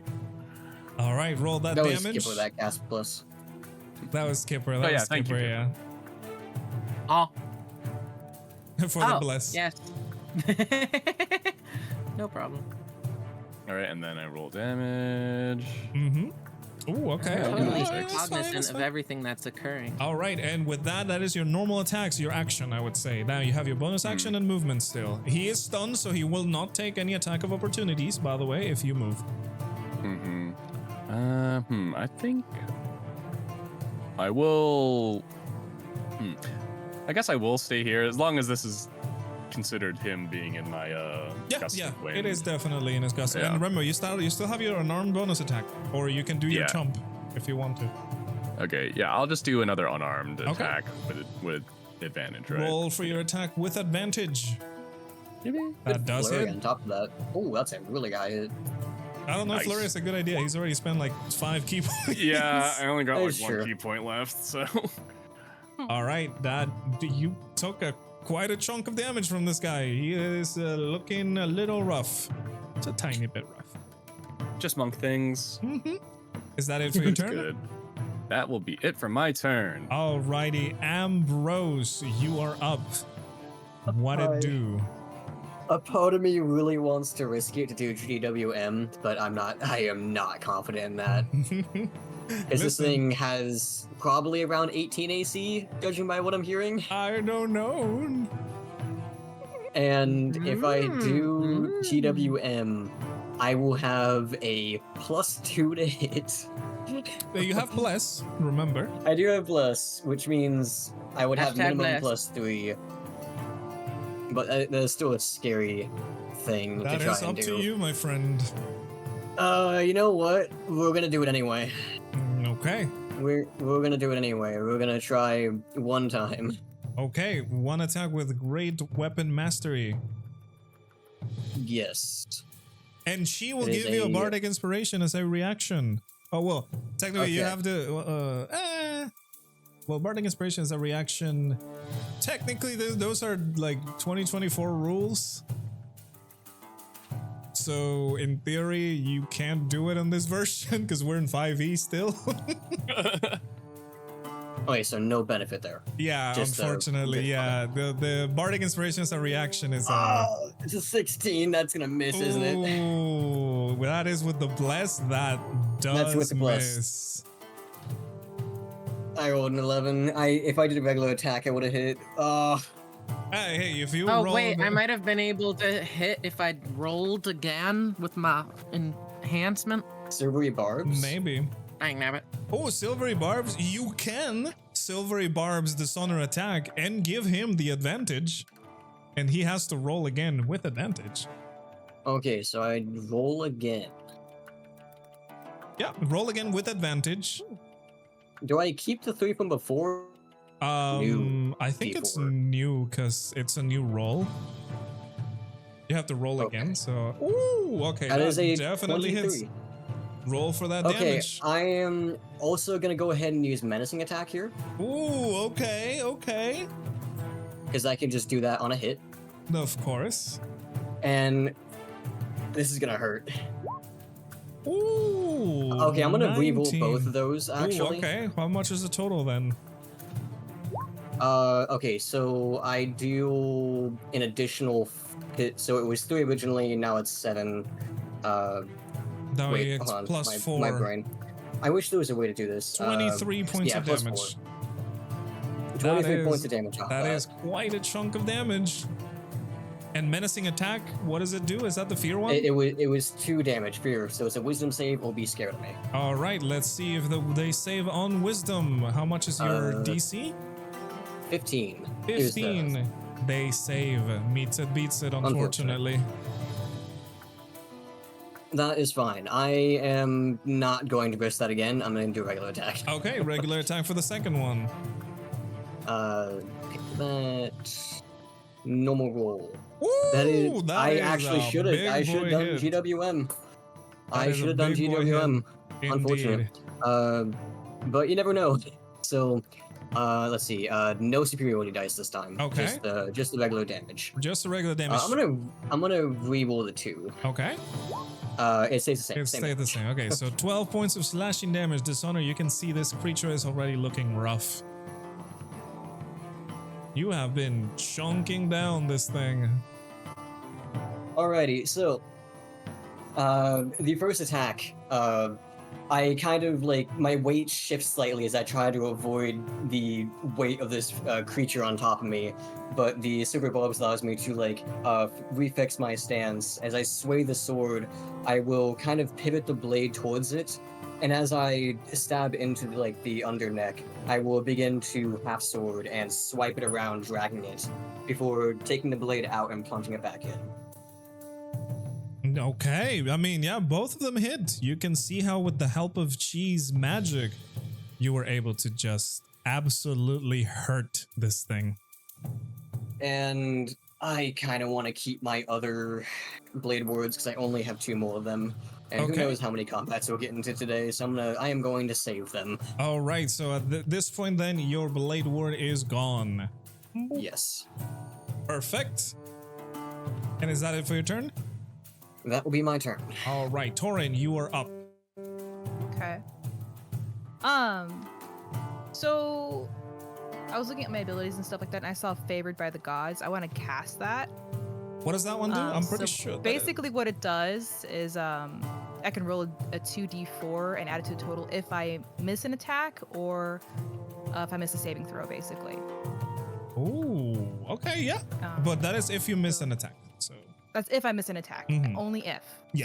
So if I do my attack and I miss, I can roll it. indeed, indeed. Where is this favored by the gods thing? Favored by the Gods. It's my affinity. It's in my. What is this? It's underneath like druidic ritual casting. It's in that It's big old your tier. sorcerer. It's your sorcerer class. Oh, okay, yeah, that is good. So Okay, yeah, so it is a cast feature that you can only use once per day, pretty much. Mm-hmm. But that is good. Hey, if you miss, you can use it. That would be up to you. So I'd like to use that. Do I need to click on it to use it? No, or you how have do to want this? roll your attack first, and if it misses, then we use it. If not, then doesn't matter. I that's my remind you that plan. you still have your flaming arrows. Yes, which I do want to do the fire, attack with fire damage. Okay, go So ahead and roll for your attack. It would be the bow attack. It would be the bow attack, correct? It would be you are concentrating, so I put the little dot on you as well. And then that would be oh shoot, how do I attack again? It should be on your little sheet already. You gotta click on the bow. Yeah, is that all I gotta do? Okay. Yeah, just click on the bow, and it will roll for you. Where did it go? Hold on. In the sheet, it would be in like the center, like. Studded leather. Where's my bow? Where'd it go? Wait, let me Hold check on. where you're looking for. I think you're Druid in your. focus, Oh no, my it's not in your tinderbox. inventory. A little bit above that, in the category above the. Oh my things. gosh, okay. Yeah, there it is, Alright. longbow. Just a normal roll. Ooh, that unfortunately misses. I will give Uh, you this, Taurin, just because I don't want to see you use it. The only way you can hit if you use your divine favored by the gods ability is if you roll very high with both. Oh. So I don't know Which if you one want is to she do it. targeting? Oh yeah, Sorry, which one are you huh? targeting? Oh, the same one that I was Oh, trying to then you get have for, the advantage, one so with you the- have to roll it again because he is stunned. Yeah, that's why I was asking, because one of them was stunned, so. Yeah, that's the same one I was attacking before. Yeah, Okay. roll your attack again because you have advantage. That does hit. Cool. You don't need to roll anything. Okay. Roll the damage for your longbow. If you click on the longbow word in the chat, it will automatically roll it for you. Oh, In the chat, you see the little there you There you go. go. So it deals 3 And piercing it's- damage and add 1d6. Roll me 1d6 for your flame. 6 for the flame. And bless. I mean, Blesses yeah. to the attack, Blesses, yeah. Blesses which add to the automatically attack. hit. That's All a right, so D6. that is a 5 to hit. It does take the 5 damage. Ooh, it's starting to hurt. It's starting Oh. to look hurt. Nice. I didn't realize I had a dry thing on. I apologize. That's so good. Anything else on your turn? You have a bonus action and movement. I think. Let's see what else. I'm gonna cast Shalag just in case. Shillelagh, okay, perfect. Yeah, now your bonus action. quarterstaff is imbued with magic. Yes, just in case I need to smack something. Is it concentration though? No, it just No, applies. okay, perfect. Yeah. Yeah, I was trying to check it. Yeah, that's good. Perfect, then that is it. Is that it then? That's it. Yeah, perfect. Now, big boy over here, he's gonna try and chomp again. It is stunned until the end of its turn. No, the one that's on top of you. Oh, right. Does that is an 18 to hit. That'll hit me. Oh, beats it. I'm assuming. I don't know if you used 18. I forgot. I have 17 AC. Oh, okay. Well, that is unfortunate. Let's see the damage. Oh, Lord. Oh, my goodness. Dishonor, you're going to hate me for this one. That is a total of 30 points of damage. Oh my god. I am now bloody. Oh. That's not good. And that is all this little guy can do for its turn. Gee, anything to How add? much at do the- you have? I'm half health is what bloody means. Oh, okay. Oh wow, you still have that much health. Okay, that's at least nice. I mean, nearly all the damage I've been taking has been healed like 80% of the way, so. Oh Lord, I saw that 11 in my dice and I got worried. One moment, You know, it's- okay. It's still better than the 287 damage I took in the final session of my IRL game. Oh my God, So- yes. We may reach those He is totals, who cooking up. knows?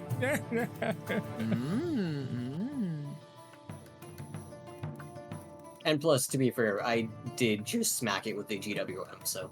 Hey, you know, you kind of deserve it.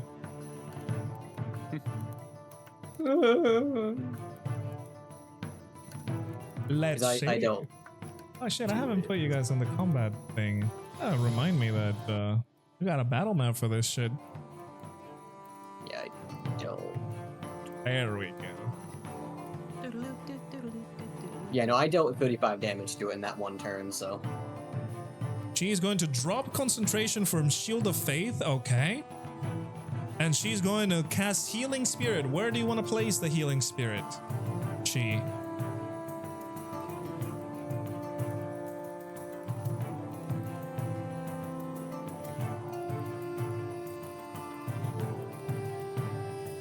Okay, so between Kipper and Ambrose, I'm gonna put a little guy over here. I'll put a little guy right here. Boop. That is the Healing Spirit.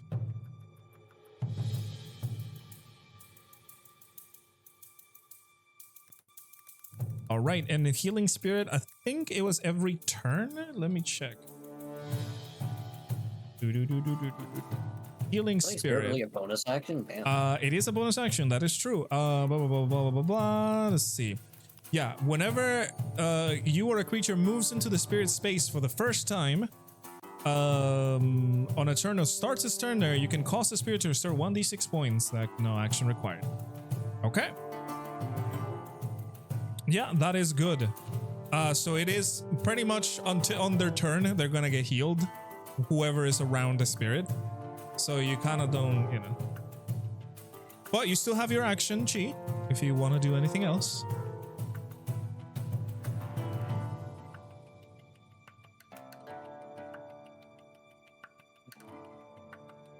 Poor little people.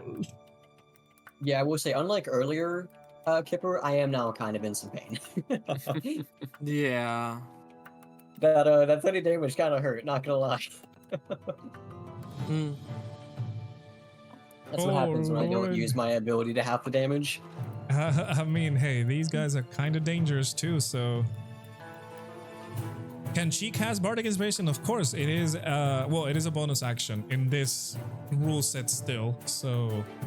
Technically no, because you've already used your bonus action.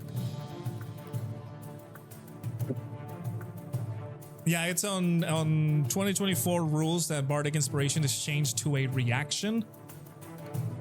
Which, you know, Okay. it's very I cool, don't- but I don't really pay unfortunately. attention to it, honestly.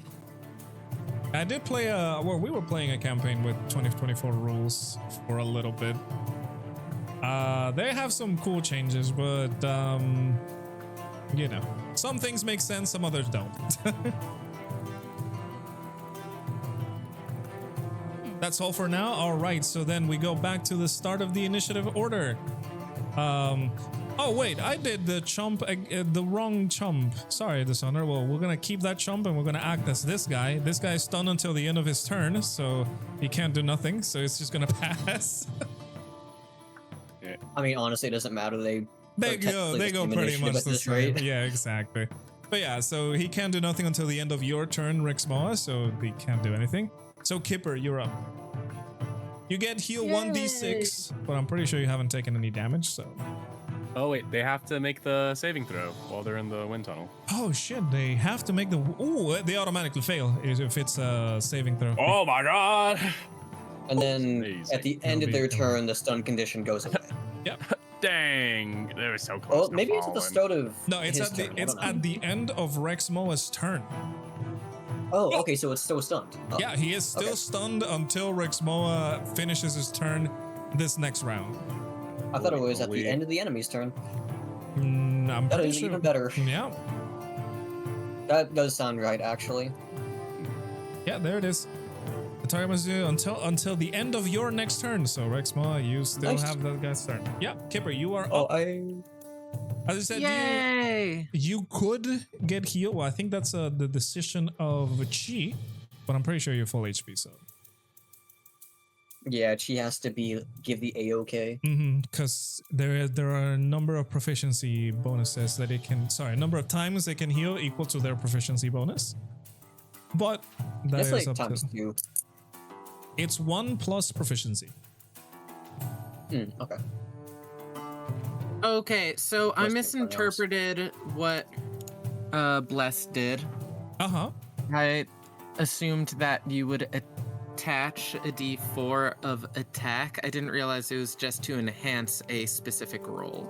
It is the attack roll, so in theory you are making them better at hitting things, not at Yeah, you damage. already Yeah, helped but- me out, so. Yeah, but like I should have done that for myself. I just assumed that, oh, I didn't roll high enough, so I can't add my thing to it. But Kipper, I will give you this. With that 12 that you rolled, a d4 would not have made it you hit. Okay. Well, that's stinky. Mm-hmm.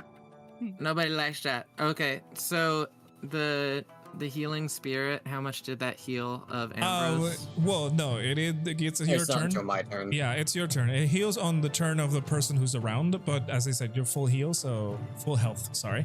So I don't think it matters. And I think I have to walk on Okay. it, too. No, it says around it. Let me check. Oh yeah, no, you I have don't to move use it, into the though. spirit space for the first time on a turn or start its turn there. So you have to literally go into the space. That is not an issue, because I will still be next to the creature. You are fine. Okay, so I'm gonna try and roll this on level 2. Level 2, which one? Guiding bolt, that bolt. unfortunately. Oh my actually, goodness. wait. Against which one?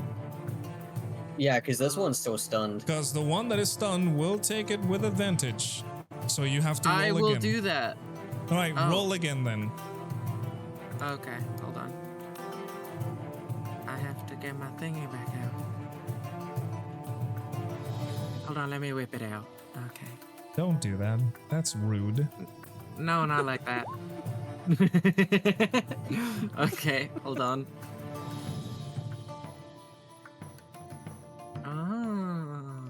I apologize that I am so slow. That's all good.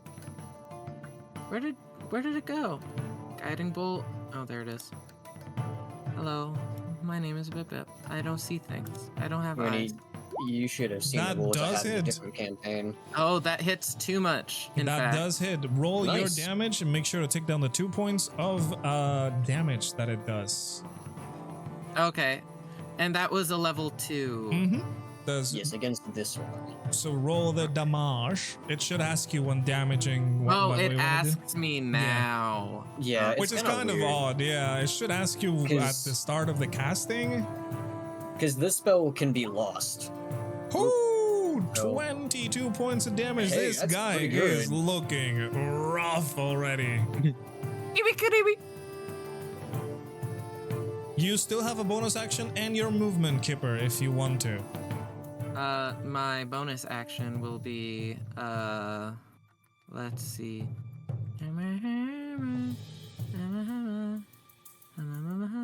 Okay, let's see. Is this instantaneous? Cancel. So does anybody else need healing? I'm good. I'm the only one that's taking damage. Okay. I have gotten Yeah, hit every double turn. checking. If you, I mean, I saved on the first thing, Hold but on. that's not really an attack, so. Okay. I'm going to heal you for at level 2. Level 2, okay. So that would be a total of... So Eight that's plus 9. 3. It'd be plus 4 because you're casting at second level, so it's additional Correct. 2 instead of 1. So that would be 9 plus 4, 13 points of health back to you. Yay! Greatly appreciated. And then I have to remove yeah. 3 mana Wonderful. points for me. Well, that would be 2 and 1. No, that would be 2 and 2, right? Because you guys did it at second level. So that Oh, would be yes. 4 total. Okay. That brings me down to 12 mana. Oh, Lord. Still doing fine. That's not crazy.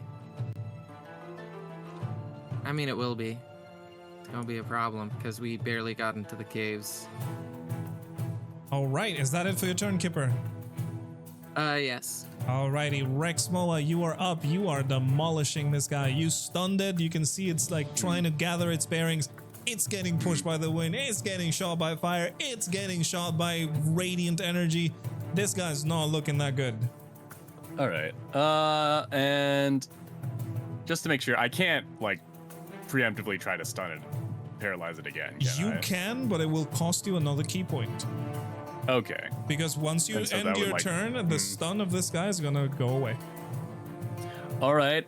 So first thing I'll do is I will move over here, and then I'll. Well, it depends on if and you then want to I'm- move it or not. Yeah, I'm gonna use my bonus action preemptively to try to push it into the pit, or at least move the. Oh, okay. direction of Move the the- direction. Yeah. All right. So Yeah. that will be on its turn. It's going to have to do a save. If you do not stun it, it will fall into the pit because it automatically hits. Okay. But sorry, if you stun it again, it will automatically fall into the pit because it hits. If you do not stun it, it could save. Okay. You know, I may as well. I feel like fighting one mountain chicken is a lot better than trying to fight 2 mountain chickens. So- All right. So roll your attack with advantage because he is stunned. Love it. That Nice. definitely hits. Yeah, Take and then I'll down spend your my one. last key point. And I'm pretty sure because he is stunned, he doesn't save. So he is also stunned again. Oh my god. I think they can because Constitution saves are just something you do naturally. I'm pretty sure. Let me check the status effect real quick. Stunned. I think stunned is only strength and dex saves that you automatically fail. I could also Condition check. stun. Yeah, I'm looking at it. Hold on. Stunned creatures incapacitated, can move and speak. Automatically fail stakes and strength and dexterity. Okay. Yeah, that's about it. So yeah, he does have What's to. He does have to do Constitution save. What is your spell save? 13. It was right. Yes, it's 13. That is 14, unfortunately. Damn. It's fine. I guess we'll have to do this the old-fashioned way. So I mean, it could he has fail no the strength check. So. You It's still not hit gonna it. put it hurt, so Yeah, you still Maybe hit him for 9. if I'm lucky, I'll just be able to finish it off now because Hey, yeah, I you do still, have my second attack waiting. you still have your second attack and your bonus action attack. So you Can I take more Alternatively- than one bonus action? Because moving my gust of wind was my bonus action. Your bonus yeah. action was moving the gust of wind. So yeah, no. Unfortunately, the only thing that can is the thief rogue. That's why thief rogue and monk are a very broken combination. and that's only in Baldur's Gate 3. In actual is true. D&D, Thief Rogue sucks. Thief rogue kind of sucks normally, but yeah, that does hit though. Sweet. And yeah, that is another bit of damage. This guy's looking rough. You can see that hard stony exterior is starting to crack as you guys are dealing a lot of damage to it. And the cherry on top would be if it fails the strength save. But we'll see. Yeah, we'll see next turn. Well, in his turn, I guess. Yeah, that is it for your turn, Rexmoa.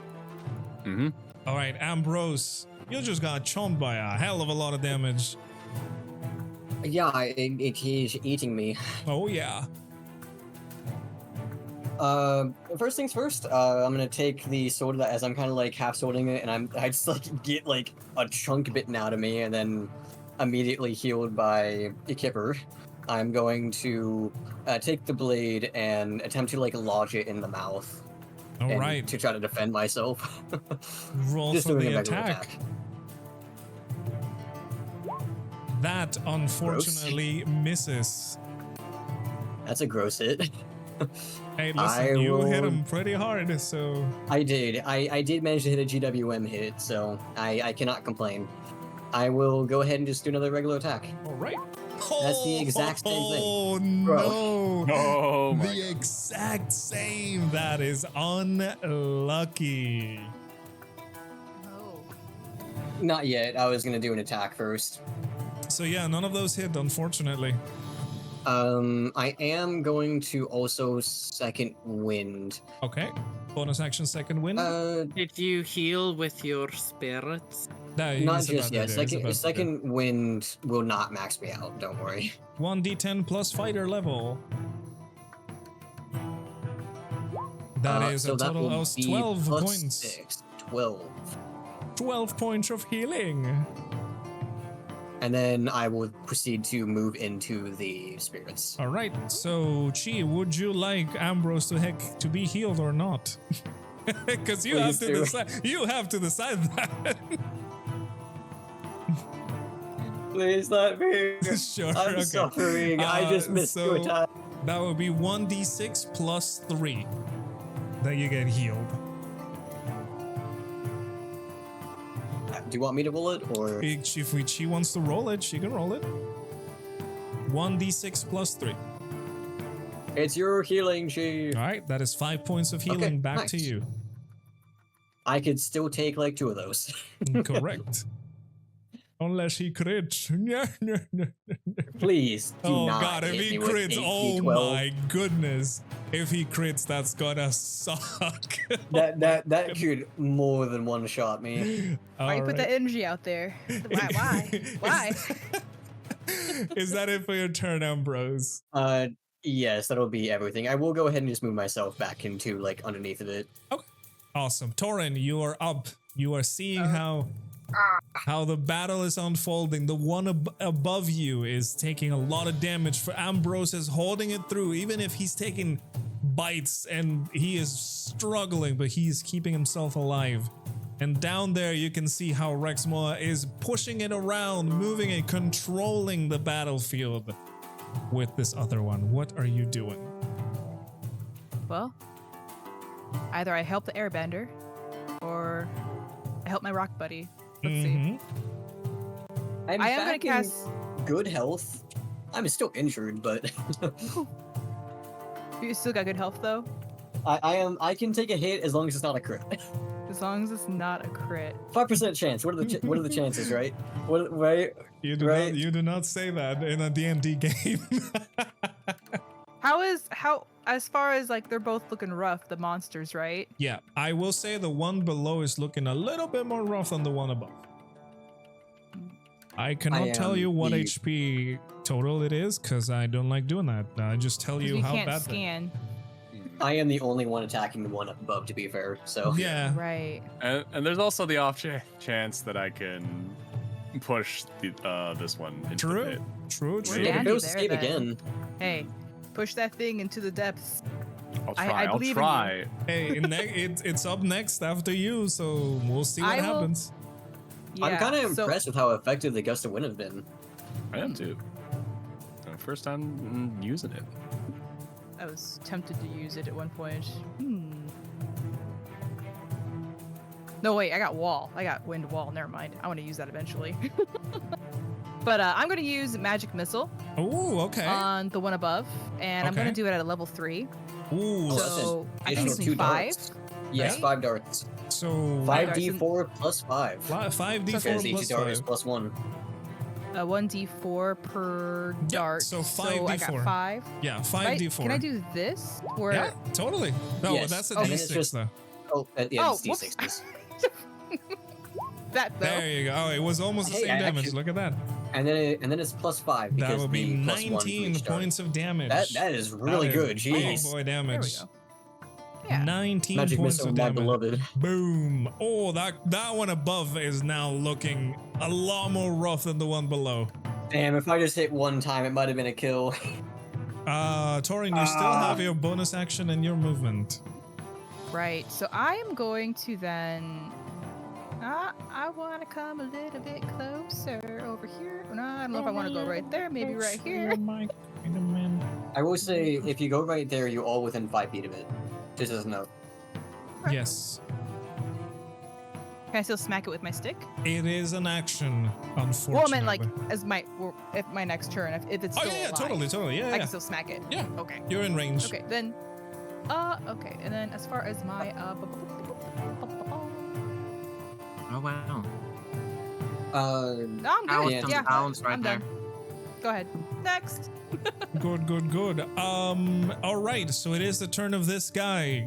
Let's see if he survives. If he gets pushed down, how much HP does this guy have? Ooh, if he gets pushed down, let me check how much damage is for falling. Pretty sure it was. Quite It's a bit. a D6 per 10 feet you fall. Ooh, so this could very well kill him if he falls. Because, as I said, Open praying these are cinema. all right. 13, right? DC 13. All right, DC 13. Let's see. Lucky roll. We'll see what happens. See if you defeat one of them immediately. This would be a hilarious way to kill it, honestly. Oh, Imagine shoot. killing something that digs in tunnels and you cause it to die by falling. Oh, she's saying something. Well, no, it's a save the enemy has to do. It's not a Rexmoa thing.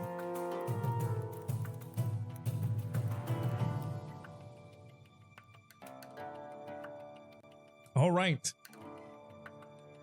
Rexmoa, you are clenching your jaw, expecting the winds to do the work after you've stunned this creature, moved it around, and have been beating it for the last couple of rounds. You get toying with those things. You close your eyes, take a deep breath, gather all of your energy into putting this creature down. You open your eyes, and to your surprise, the creature gets pushed into the abyss. Oh, You God, see the I'm creature. starting to believe. You Into see the Voldemort. creature fall down. You hear the thudding, breaking of stone. The creature falls even to a level lower than what you guys have seen already. The creature is gone. you know what I'm hearing? When we go down there, we can use it to step on. Hey, you know what? That is a Soft good landing. thing. That is a good thing. You have defeated one of them. I I'm rolled so excited to loot. a 12 on that one. Oh, Oh, oh, beautiful. it struggled. Oh yeah. Let's do. Anything at the end of the turn, Chi?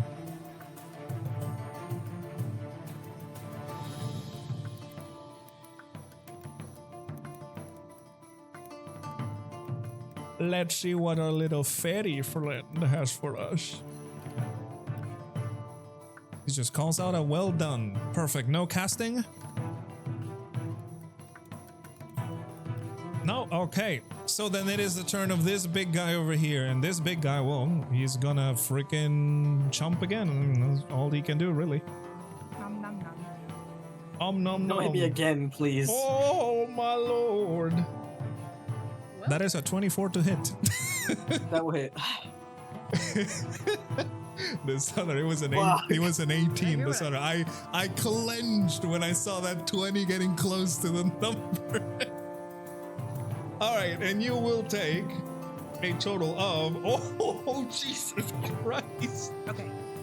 Oh, that is not a good exclamation. Oh boy. Dishonor, you would take a total of 28 points of damage. The second roll was a little Okay. bit lower. I'm back to being bloody. Can Chi Silvery barf that? Yes. Although I already rolled for damage, so. Wait, didn't you use your reaction already? This turn to... No, you didn't. It was Her last turn. reaction was just reset. Right, exactly. Right, so okay, I'll allow it. You can silvery barb that. Who are you gonna give the advantage to for next turn?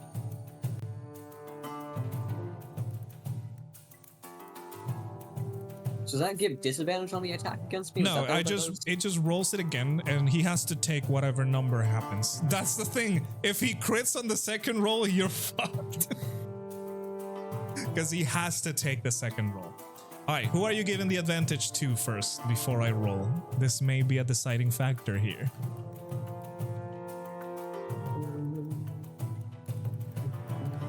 Advantage to Ambrose. Okay, Ambrose, your next attack will be at advantage. And now right. let's see what this little guy rolls. Okay, that is a 13 to hit, so it does not That hit. was. So I don't get damage. Nice. You have taken no damage, and that's what it's gonna do for its turn. Kipper, you are up. Oh, yeah. Okay, hold on. Dude, I clenched when I saw that 20 getting close to being above. Holy Okay, crap. so I'm going to get a little bit closer Okay, because I'm going to do some melee right now. Let's because I need go. to save whatever I can. do it. Let's see. Oh, for some reason I don't have my two-handed Oh, you may have it, Oh, it's probably because the move set. Remember that we had to restore the sheets? I think you may have it on the one-handed version. Let's see. I have It won't change Warhammer the chance to of- hit. So It just adds it's just that the damage will be yeah. a D8. I mean, sorry, D10 instead of a D8. Yep, so you just roll the attack and we'll roll a d10 if you want to do it two-handed. Okay. And it's also the Warhammer of... Oh, why did you abbreviate the words? Hold on. That is not me, my Warhammer friend. of Inspiration. Oh, okay. If you crit, you will gain 1 point of inspiration. That is awesome. So roll for your attack, my friend. Okay. Oh, that could have been a crit. That was a Ooh. dirty That was 20. That was a dirty 20. That was a dirty 21. All right, that will be 1d10. Oh, no, this is a +1 hammer, right? Pretty sure there's a +1 Warhammer that I gave. No, this one was not the +1, sorry. Okay, so it will be a d20 plus 3. Plus Okay, 2. So d20 plus It's a D20 plus 2. plus proficiency plus your strength. So that Oh, would okay. be a So am I D- rolling anything else? D10. Just roll a D10 and we'll add 6 to that result. Okay. All right, that is a total of 14 points of bludgeoning damage. Oops, I think I hit it twice, but it looks Eh, like I that's got the the same same thing, yeah. both times. You can see this creature is looking very rough. It may not survive another turn. Hmm. You still have a bonus action and movement. Though I will say, if you move away from this creature, it will take an attack of opportunity. And those kind And of hurt. I will not do that. No, I know what this guy does. Oh, yeah. He does bad things. That's bad. I am Oh. inclined to agree. Yeah, he does bad things. So is that it for your turn? That will be it for my turn, yes. All right, Rexmoa, you're up. You just push the large creature to its death below. I can just like stop casting this spell, right? You can, as a free action, you can stop concentration. Okay, and hopefully I can get over there and save Ambrose some pain. Yeah, okay. Can I step on here? There's Yeah, the spirit here, is, right? That's the I don't- healing spirit. Okay, The I didn't want to be spirit is rude. Incorporeal, so you just kind of step on it. Yeah, so I'll stop concentrating All right. on my gust of wind. I have to very quickly intake this victory, and then I will join the fray as I check in with the rest of my companions, who I have no idea how their fight's been going. I've been kind of distracted. Well, you can see that this guy is also looking incredibly rough now. Like the outer shell of his carapace is very cracked, and the creature is just you can see how a creature is defeated. It's already almost down. Yeah, and so I come sprinting past, the sight of the demise of the first one, and then I give everyone a wink and a thumbs up, and then I'll go attack this thing. Go ahead and roll for your attack. It feels bad not rolling with advantage, but this is how normal people roll. That's a normal people. That unfortunately, no, actually that hits. You're right, that hits. You have bless, so that hits. Don't worry about it. Oh, big numbers. Ooh, big numbers indeed. Alrighty. We like big numbers. You still have your That's other a attack pretty and a hard bonus action. All right. Yep. Attack again. That's not That it. one unfortunately that will hit. misses. But you still have your bonus Okay. action. Yep. And I'm gonna cast fist, of course. Oh, there we Ooh. go. Rexmoa, how do you want to finish up this creature? No Nice. matter what damage you roll, he had 1 HP. Okay, so I'd like to imagine that I definitely like dynamic entry. I jumped and bonked it on the head with my quarterstaff, and then as a finisher, I kind of do like a roundhouse kick. So like the Ooh. side of the head with all my might to try to save my friend Ambrose. You my can grizzly see bear. like as you drop in your staff, the shell cracks a little bit more. The creature hits its head on the ground, and it bounces up only for you to spin and hit it right. And you see the shell that is the upper jaw of this creature just clean rips off of it, and it just flies somewhere else, and the creature just lies there dead, defeated. You guys have cleared the encounter. Woo! Nicely Why done, miss? everyone. You didn't miss anything. You're just in time to enjoy the sweet, fragrant smell of victory. Yeah, Rexmoa came in, comboed that thing, and killed it. Fresh boulette or yeah. Yes. Creme brulee. Creme, There you go. creme brulee. That's delicious. Funny. That's Creme funny. de la creme. That sounds Creme brulee. that sounds like a dungeon meshy thing. Creme brulee. Yeah. I would love the rest of the healing because I am still injured. Yeah, you can use it. You have 3 more uses of the healing, so you can do 3d6 plus it will be a 9 because it's 3 every turn. I will need at least. That two of is them. 21 points of health for you, Dishonor. Sorry, yeah, Ambrose said same thing. And the Okay, spirit would fade away after you used it. Pull me up. I am now at max again. I needed like. Let's see. I think if I took both of the first 2, it would have been enough.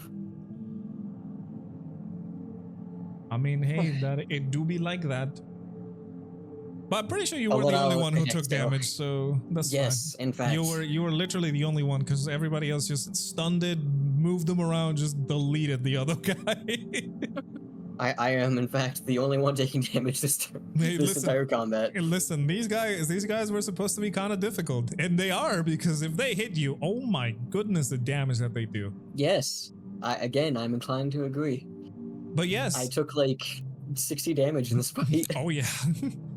But yes, Probably more than that, honestly. as the creature finishes writhing in pain because he's just got pretty much decapitated, it stops moving and the silence falls into the caves once more. I don't know what that was, but that was pretty painful. I appreciate the support. I've seen these things cleave a man in 2 with just 1 bite. I mean, all things considered, sorry, Ambrose, but got pretty lucky. Is everyone okay? I only got bit like 3-4 times, but I'm alright, yeah. Well, hopefully these things haven't found the miners. Their appetite is ravenous, even more than mine. That is worrisome. I suppose we'll find out. As you guys are enjoying the brief moment of silence after the fight that just happened, another tremor surprises you. Again, it is a very strong one that would make even the most skilled people lose their balance. The ground shakes underneath you and makes you like hold on to whatever wall or even the person next to you to see if you can keep your balance. You hear again more sounds of debris falling. Some rocks even fall near you. You can see like large boulders falling around the area. And some of the platforms that were over here in the center that lead into the hole deeper down into the mines break a little bit. So the earthquakes are, what, tremors, earthquakes, same thing. They are getting stronger.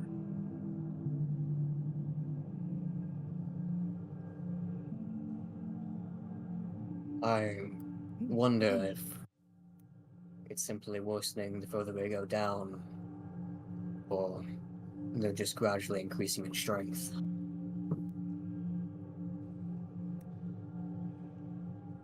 I'm starting to think that these might not be quite natural. You don't think it's the mama version of these things, do you? Don't even think like that. Well, there were two of them. Don't they usually travel alone or something? I don't know if they're pack animals. These things are already the size of 3 horses. I hope there's not more than one. Or another mob around. Oh, at that mention, Taurin, by the way, give me a nature check, please.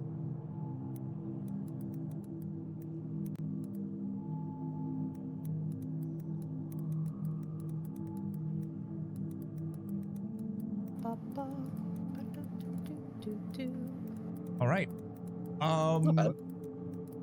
You would have known about some of the creatures that dwell underground, and you would have an idea that these creatures are very territorial because the lack of food that it dwells below the ground. They're usually not the ones to be in packs. So to find a couple of them just around, it's not quite a normal sight. Okay. She shakes her head. It cannot be more bullet, she says. At least I don't think so. Not if these tremors are being felt everywhere. You don't think something from below is scaring them upwards, do you?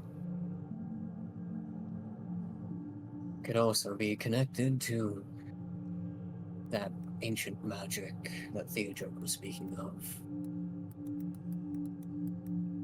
Was it in the kingdom, though? Or I thought it was in the mountains.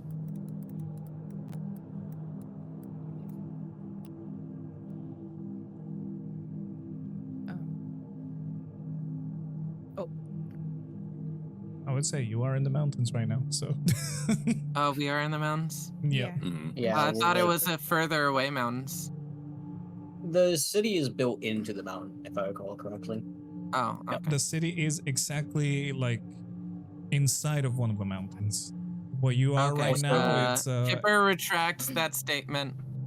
Also, Kipper my- uses mind wipe. Also, my notes say that he was heading to the Dwarven city specifically because of the ancient. You say ATM? Wait. The ancient ATM. I thought I heard ATM. I'm sorry. My hearing's ATM bad. city. she nods and says, "Remember in the markets," referring to how it was felt everywhere. Yeah. These things you called it a roulette, Rexmoa. Even just around us, they weren't causing enough quakes to even bother us. The only thing that really affected us is when it jumped on top of me. So I don't think it's the bullets either. Something bigger, something older. Lots of magic. Magic. Honestly, a part of me is worried. A part of me is thinking it might be Vithius herself. You think so, That would huh? It would explain the ancient magics. It would explain how strong the tremors are. The fact that it's affecting the entire city, and even past it. If you remember, we felt it even before we entered in. Or it could just be the earth shifting. You never know sometimes. I mean, you both could be right. Perhaps Vithius is waking up. She does carry the mountain on her back, after all. Isn't she Exactly also my the point. mountain on her back as well? Mm-hmm. She That sounds is. pretty rough. She's seen as a turtle. The mountain is her shell. Oh. See, they didn't teach me back in Misspell. Mostly because I didn't go to school and I lived on the streets. It was a historical. That was a lesson. that was a joke. You're supposed to laugh. Oh, ha ha ha! Hee hee hee.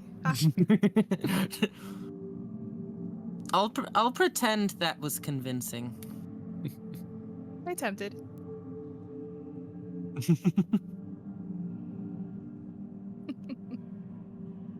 Well, I think it will take a lot of time for us to try and clear out this entryway. I think Rexmoa had the right idea. Going down is probably our best option. First, I want to loot. And, you know, it can't hurt to sell whatever we can take from these things, although I assume it's gonna take some effort. Yeah. It would take a big effort knowing what their anatomy is like.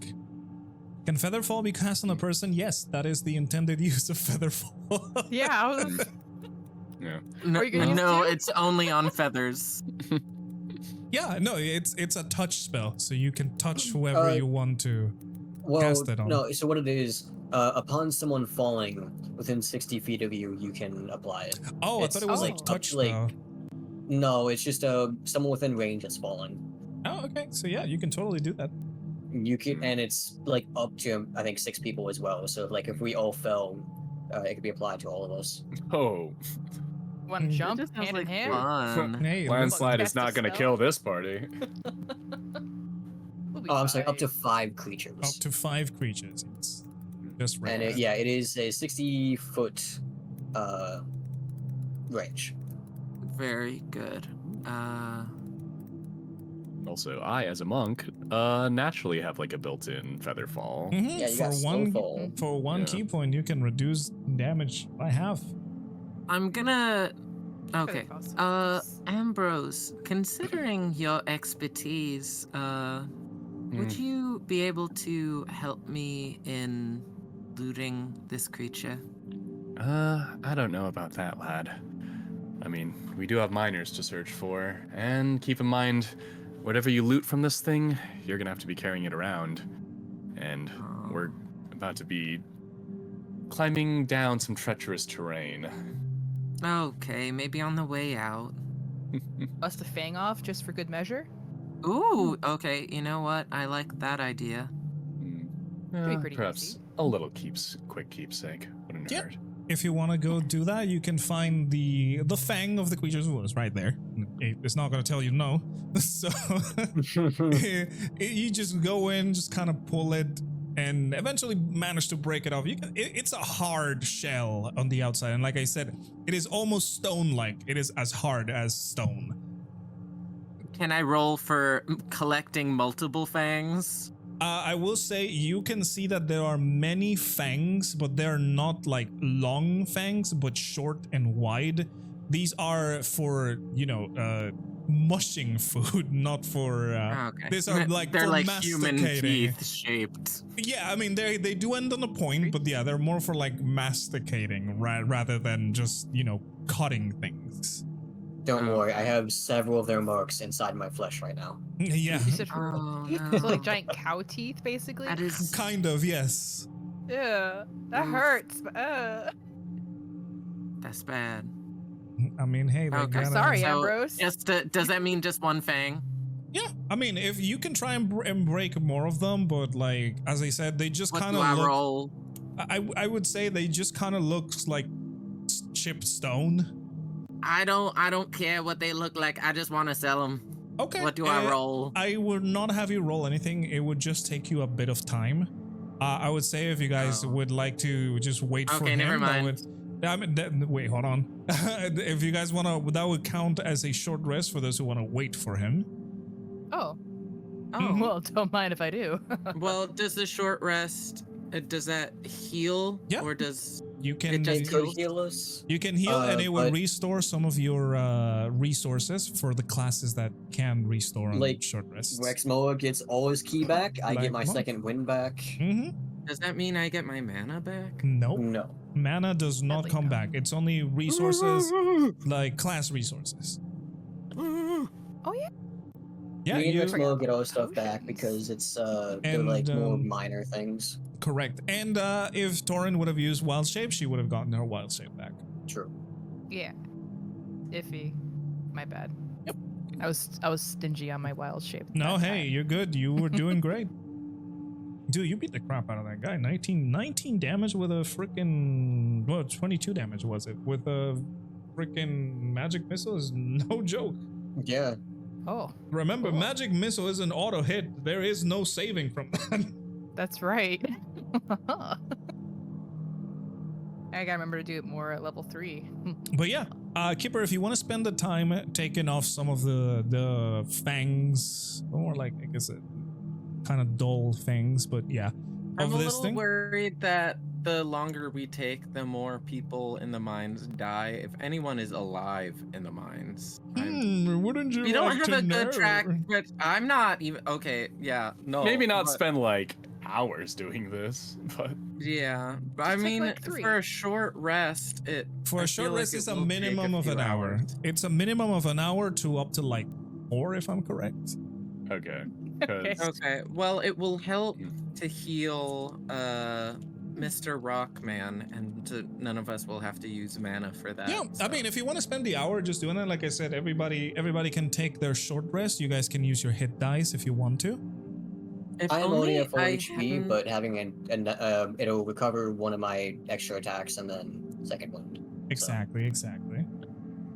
Okay, this is. I hadn't sold my. Oh wait, no. Okay, you know what? I'm gonna use.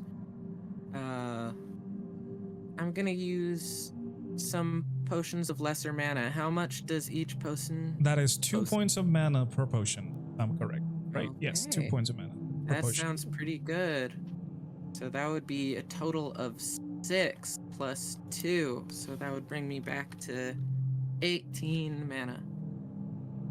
Okay. I will drink all 3 of them. All right. So take those down. Off of your sheet, I guess. Yep, already did. All right, and you have your mana back, and you guys take your time if you want to roll for your thing, your hit dice. If not, you guys are fine. Your resources come back, your key, your wild shape, and Ambrose, your what's it called? Your second wind. Second wind and superiority dice. Correct. Awesome. How many teeth did I get?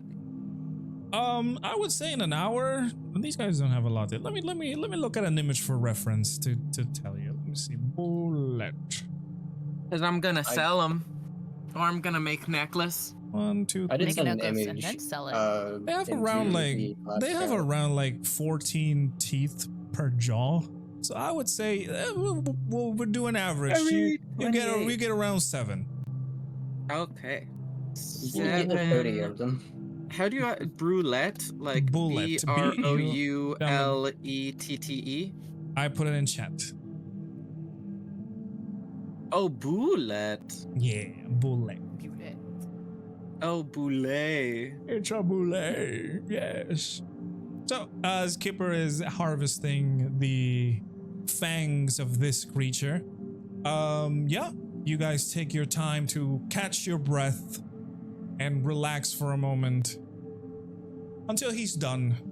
And what is your next course of action? I guess we'll start charting a course downwards. Okay. Sounds good. Mhm. Let's not go the same way that other guy went down, though. That So is how unfortunately the only way down. No, So how I mean, like, steep he just are these drops fell. going to Let's go be? on the other side, because he went on the side that was just falling and death. Hmm. Let's find a better way to go down than he Oh, did. well, Probably just visually, I think. Well, The about spot that we're standing near. Hmm? yeah, the ledges are about like 6 foot to 10 foot tall, like nothing that will kill you. Like if you drop down, obviously the combined like 6 foot, 10 foot, and all of that, it definitely kill the bullet. Because it was deep on the ground. Like this thing, you can probably imagine that this mine, the one that you can see inside of this dark, I guess, crater tunnel, you can tell that it's probably a couple of levels deeper, not like around the level that you guys are. So yeah, I mean, as I said, it's something that you guys can just jump down without taking damage, being careful, you know, obviously. You could just like hop down onto them and potentially climb up with some help. But you know, piggyback is always a thing. I was gonna say, I would like to leave some rope here. Okay. Good Like idea. embedded into, because you said there was like a small drop and it'd be hard to get back up. Yeah, right. Okay, so yeah, it would be, I mean, it's the main like cavern crater hole in the middle. That is the drop. The other ones are just smaller drops that you can clearly like climb up onto them or just like, you know, get piggybacked onto. But yeah, the main one is the one that you see that it is you know, large. And I would say that you can probably put some rope with some to hold it from around here so it goes directly into the crater. Or like around here, so it's like, you know, a little bit of leverage onto this platform or such. That would be up to you. We'll just keep that in mind. But if we... Because even if we don't take the rope down, That's contagious. assuming we'll be able to come back this way, it would be nice to have a way to get the dwarves up, including ourselves. Also, I guess, are we going to have enough rope for it to reach from the very top to the very bottom, or do we want to go down a little bit? I would say with the amount that this 50 feet of bullet rope. fell, you would probably use almost all your rope, so you would have some spare. Okay, so I'll use my rope, because I think all of us have some. I would say, yeah, it's around like 40, 50 feet of rope, so like almost, if not all your rope. Okay. So I'll kind of like put it in a little bit higher on the ledge to give some extra leeway. And then I will just leave my rope here with that. Wait, in which specific position you're doing that?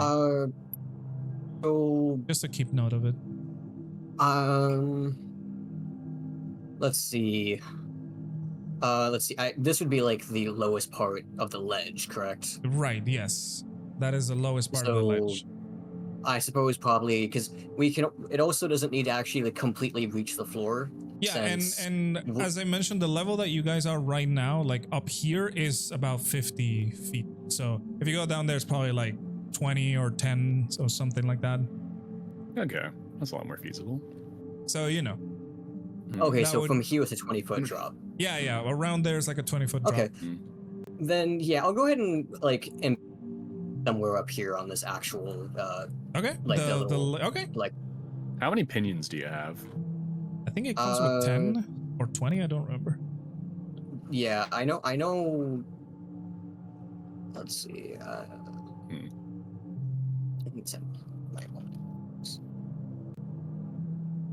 I want to say it comes with 10.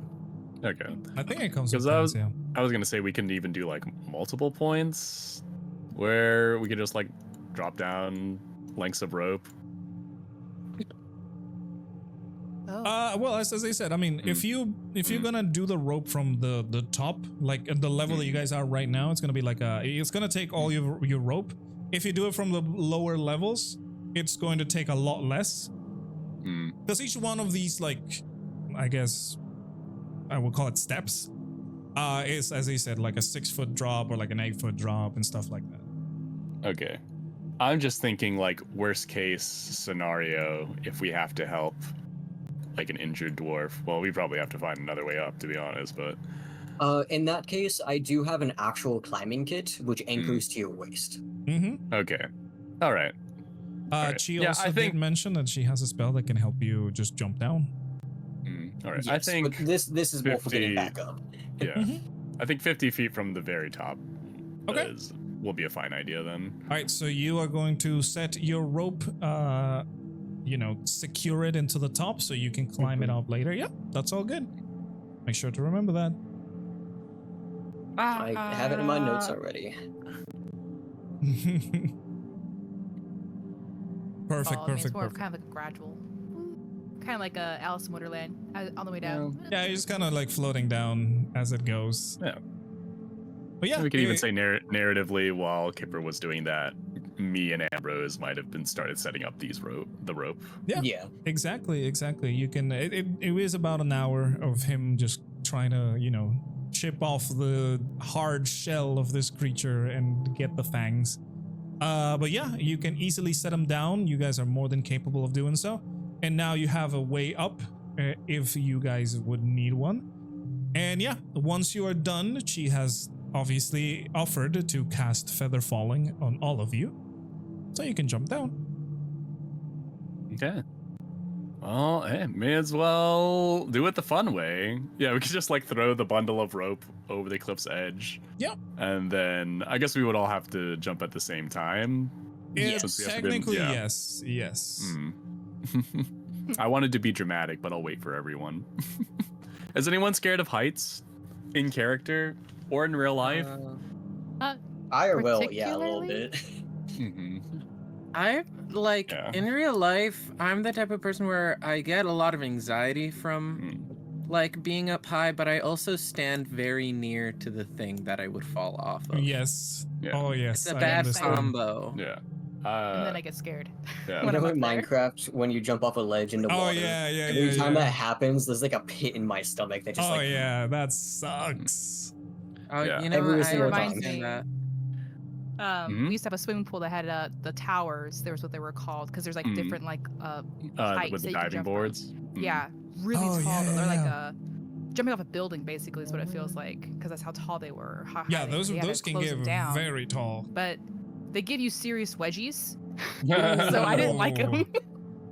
Yeah, I Oh. would bet that would not feel amazing. But they had to shut them down because a lot of folks were getting hurt off of them. And, Oh, yeah, I can That imagine that. Also, Yeah. makes sense. yeah, it happens. But that's the first time I had to like jump off something super high like that, where I was like, okay, I'm up here. Now I gotta jump. Crap. Probably the highest I've jumped is like 15 feet, like from my feet down to the ground. Oh, see, that's crazy. And that was me just jumping onto the earth. Don't ask why I did it. I was a child. Oh, God. Children are idiots. I mean, But I would yes. say in character, Ambrose definitely prefers to be on the ground, just because he is kind of made of earth. But not necessarily that he's like actually afraid. It's just more like he likes his feet on the ground. Alrighty, so you guys brace yourselves and jump down as she casts the spell, and suddenly you're not falling down, but just gently floating until you reach the lower level. Not gonna But take you still descend pretty quickly, admittedly. It's like 60 feet per turn that you fall. Yeah, but I mean, just don't- But when you, before you hit the ground, it like slows to like 10 feet. Mhm. Oh, So you okay. don't So actually get hurt. not Bit-Bit, dang nabbit. Kipper, like, The Bit. misinterpreted this. Just use my legal name right there. Kipper, like, misinterpreted the Featherfall thing and jumped in kind of like a cartwheel thinking it would be slow-mo, and now is, like, high-speed falling. Well, you would high speed fall, but as Dishonor said, as you reach the bottom, you would immediately like float down.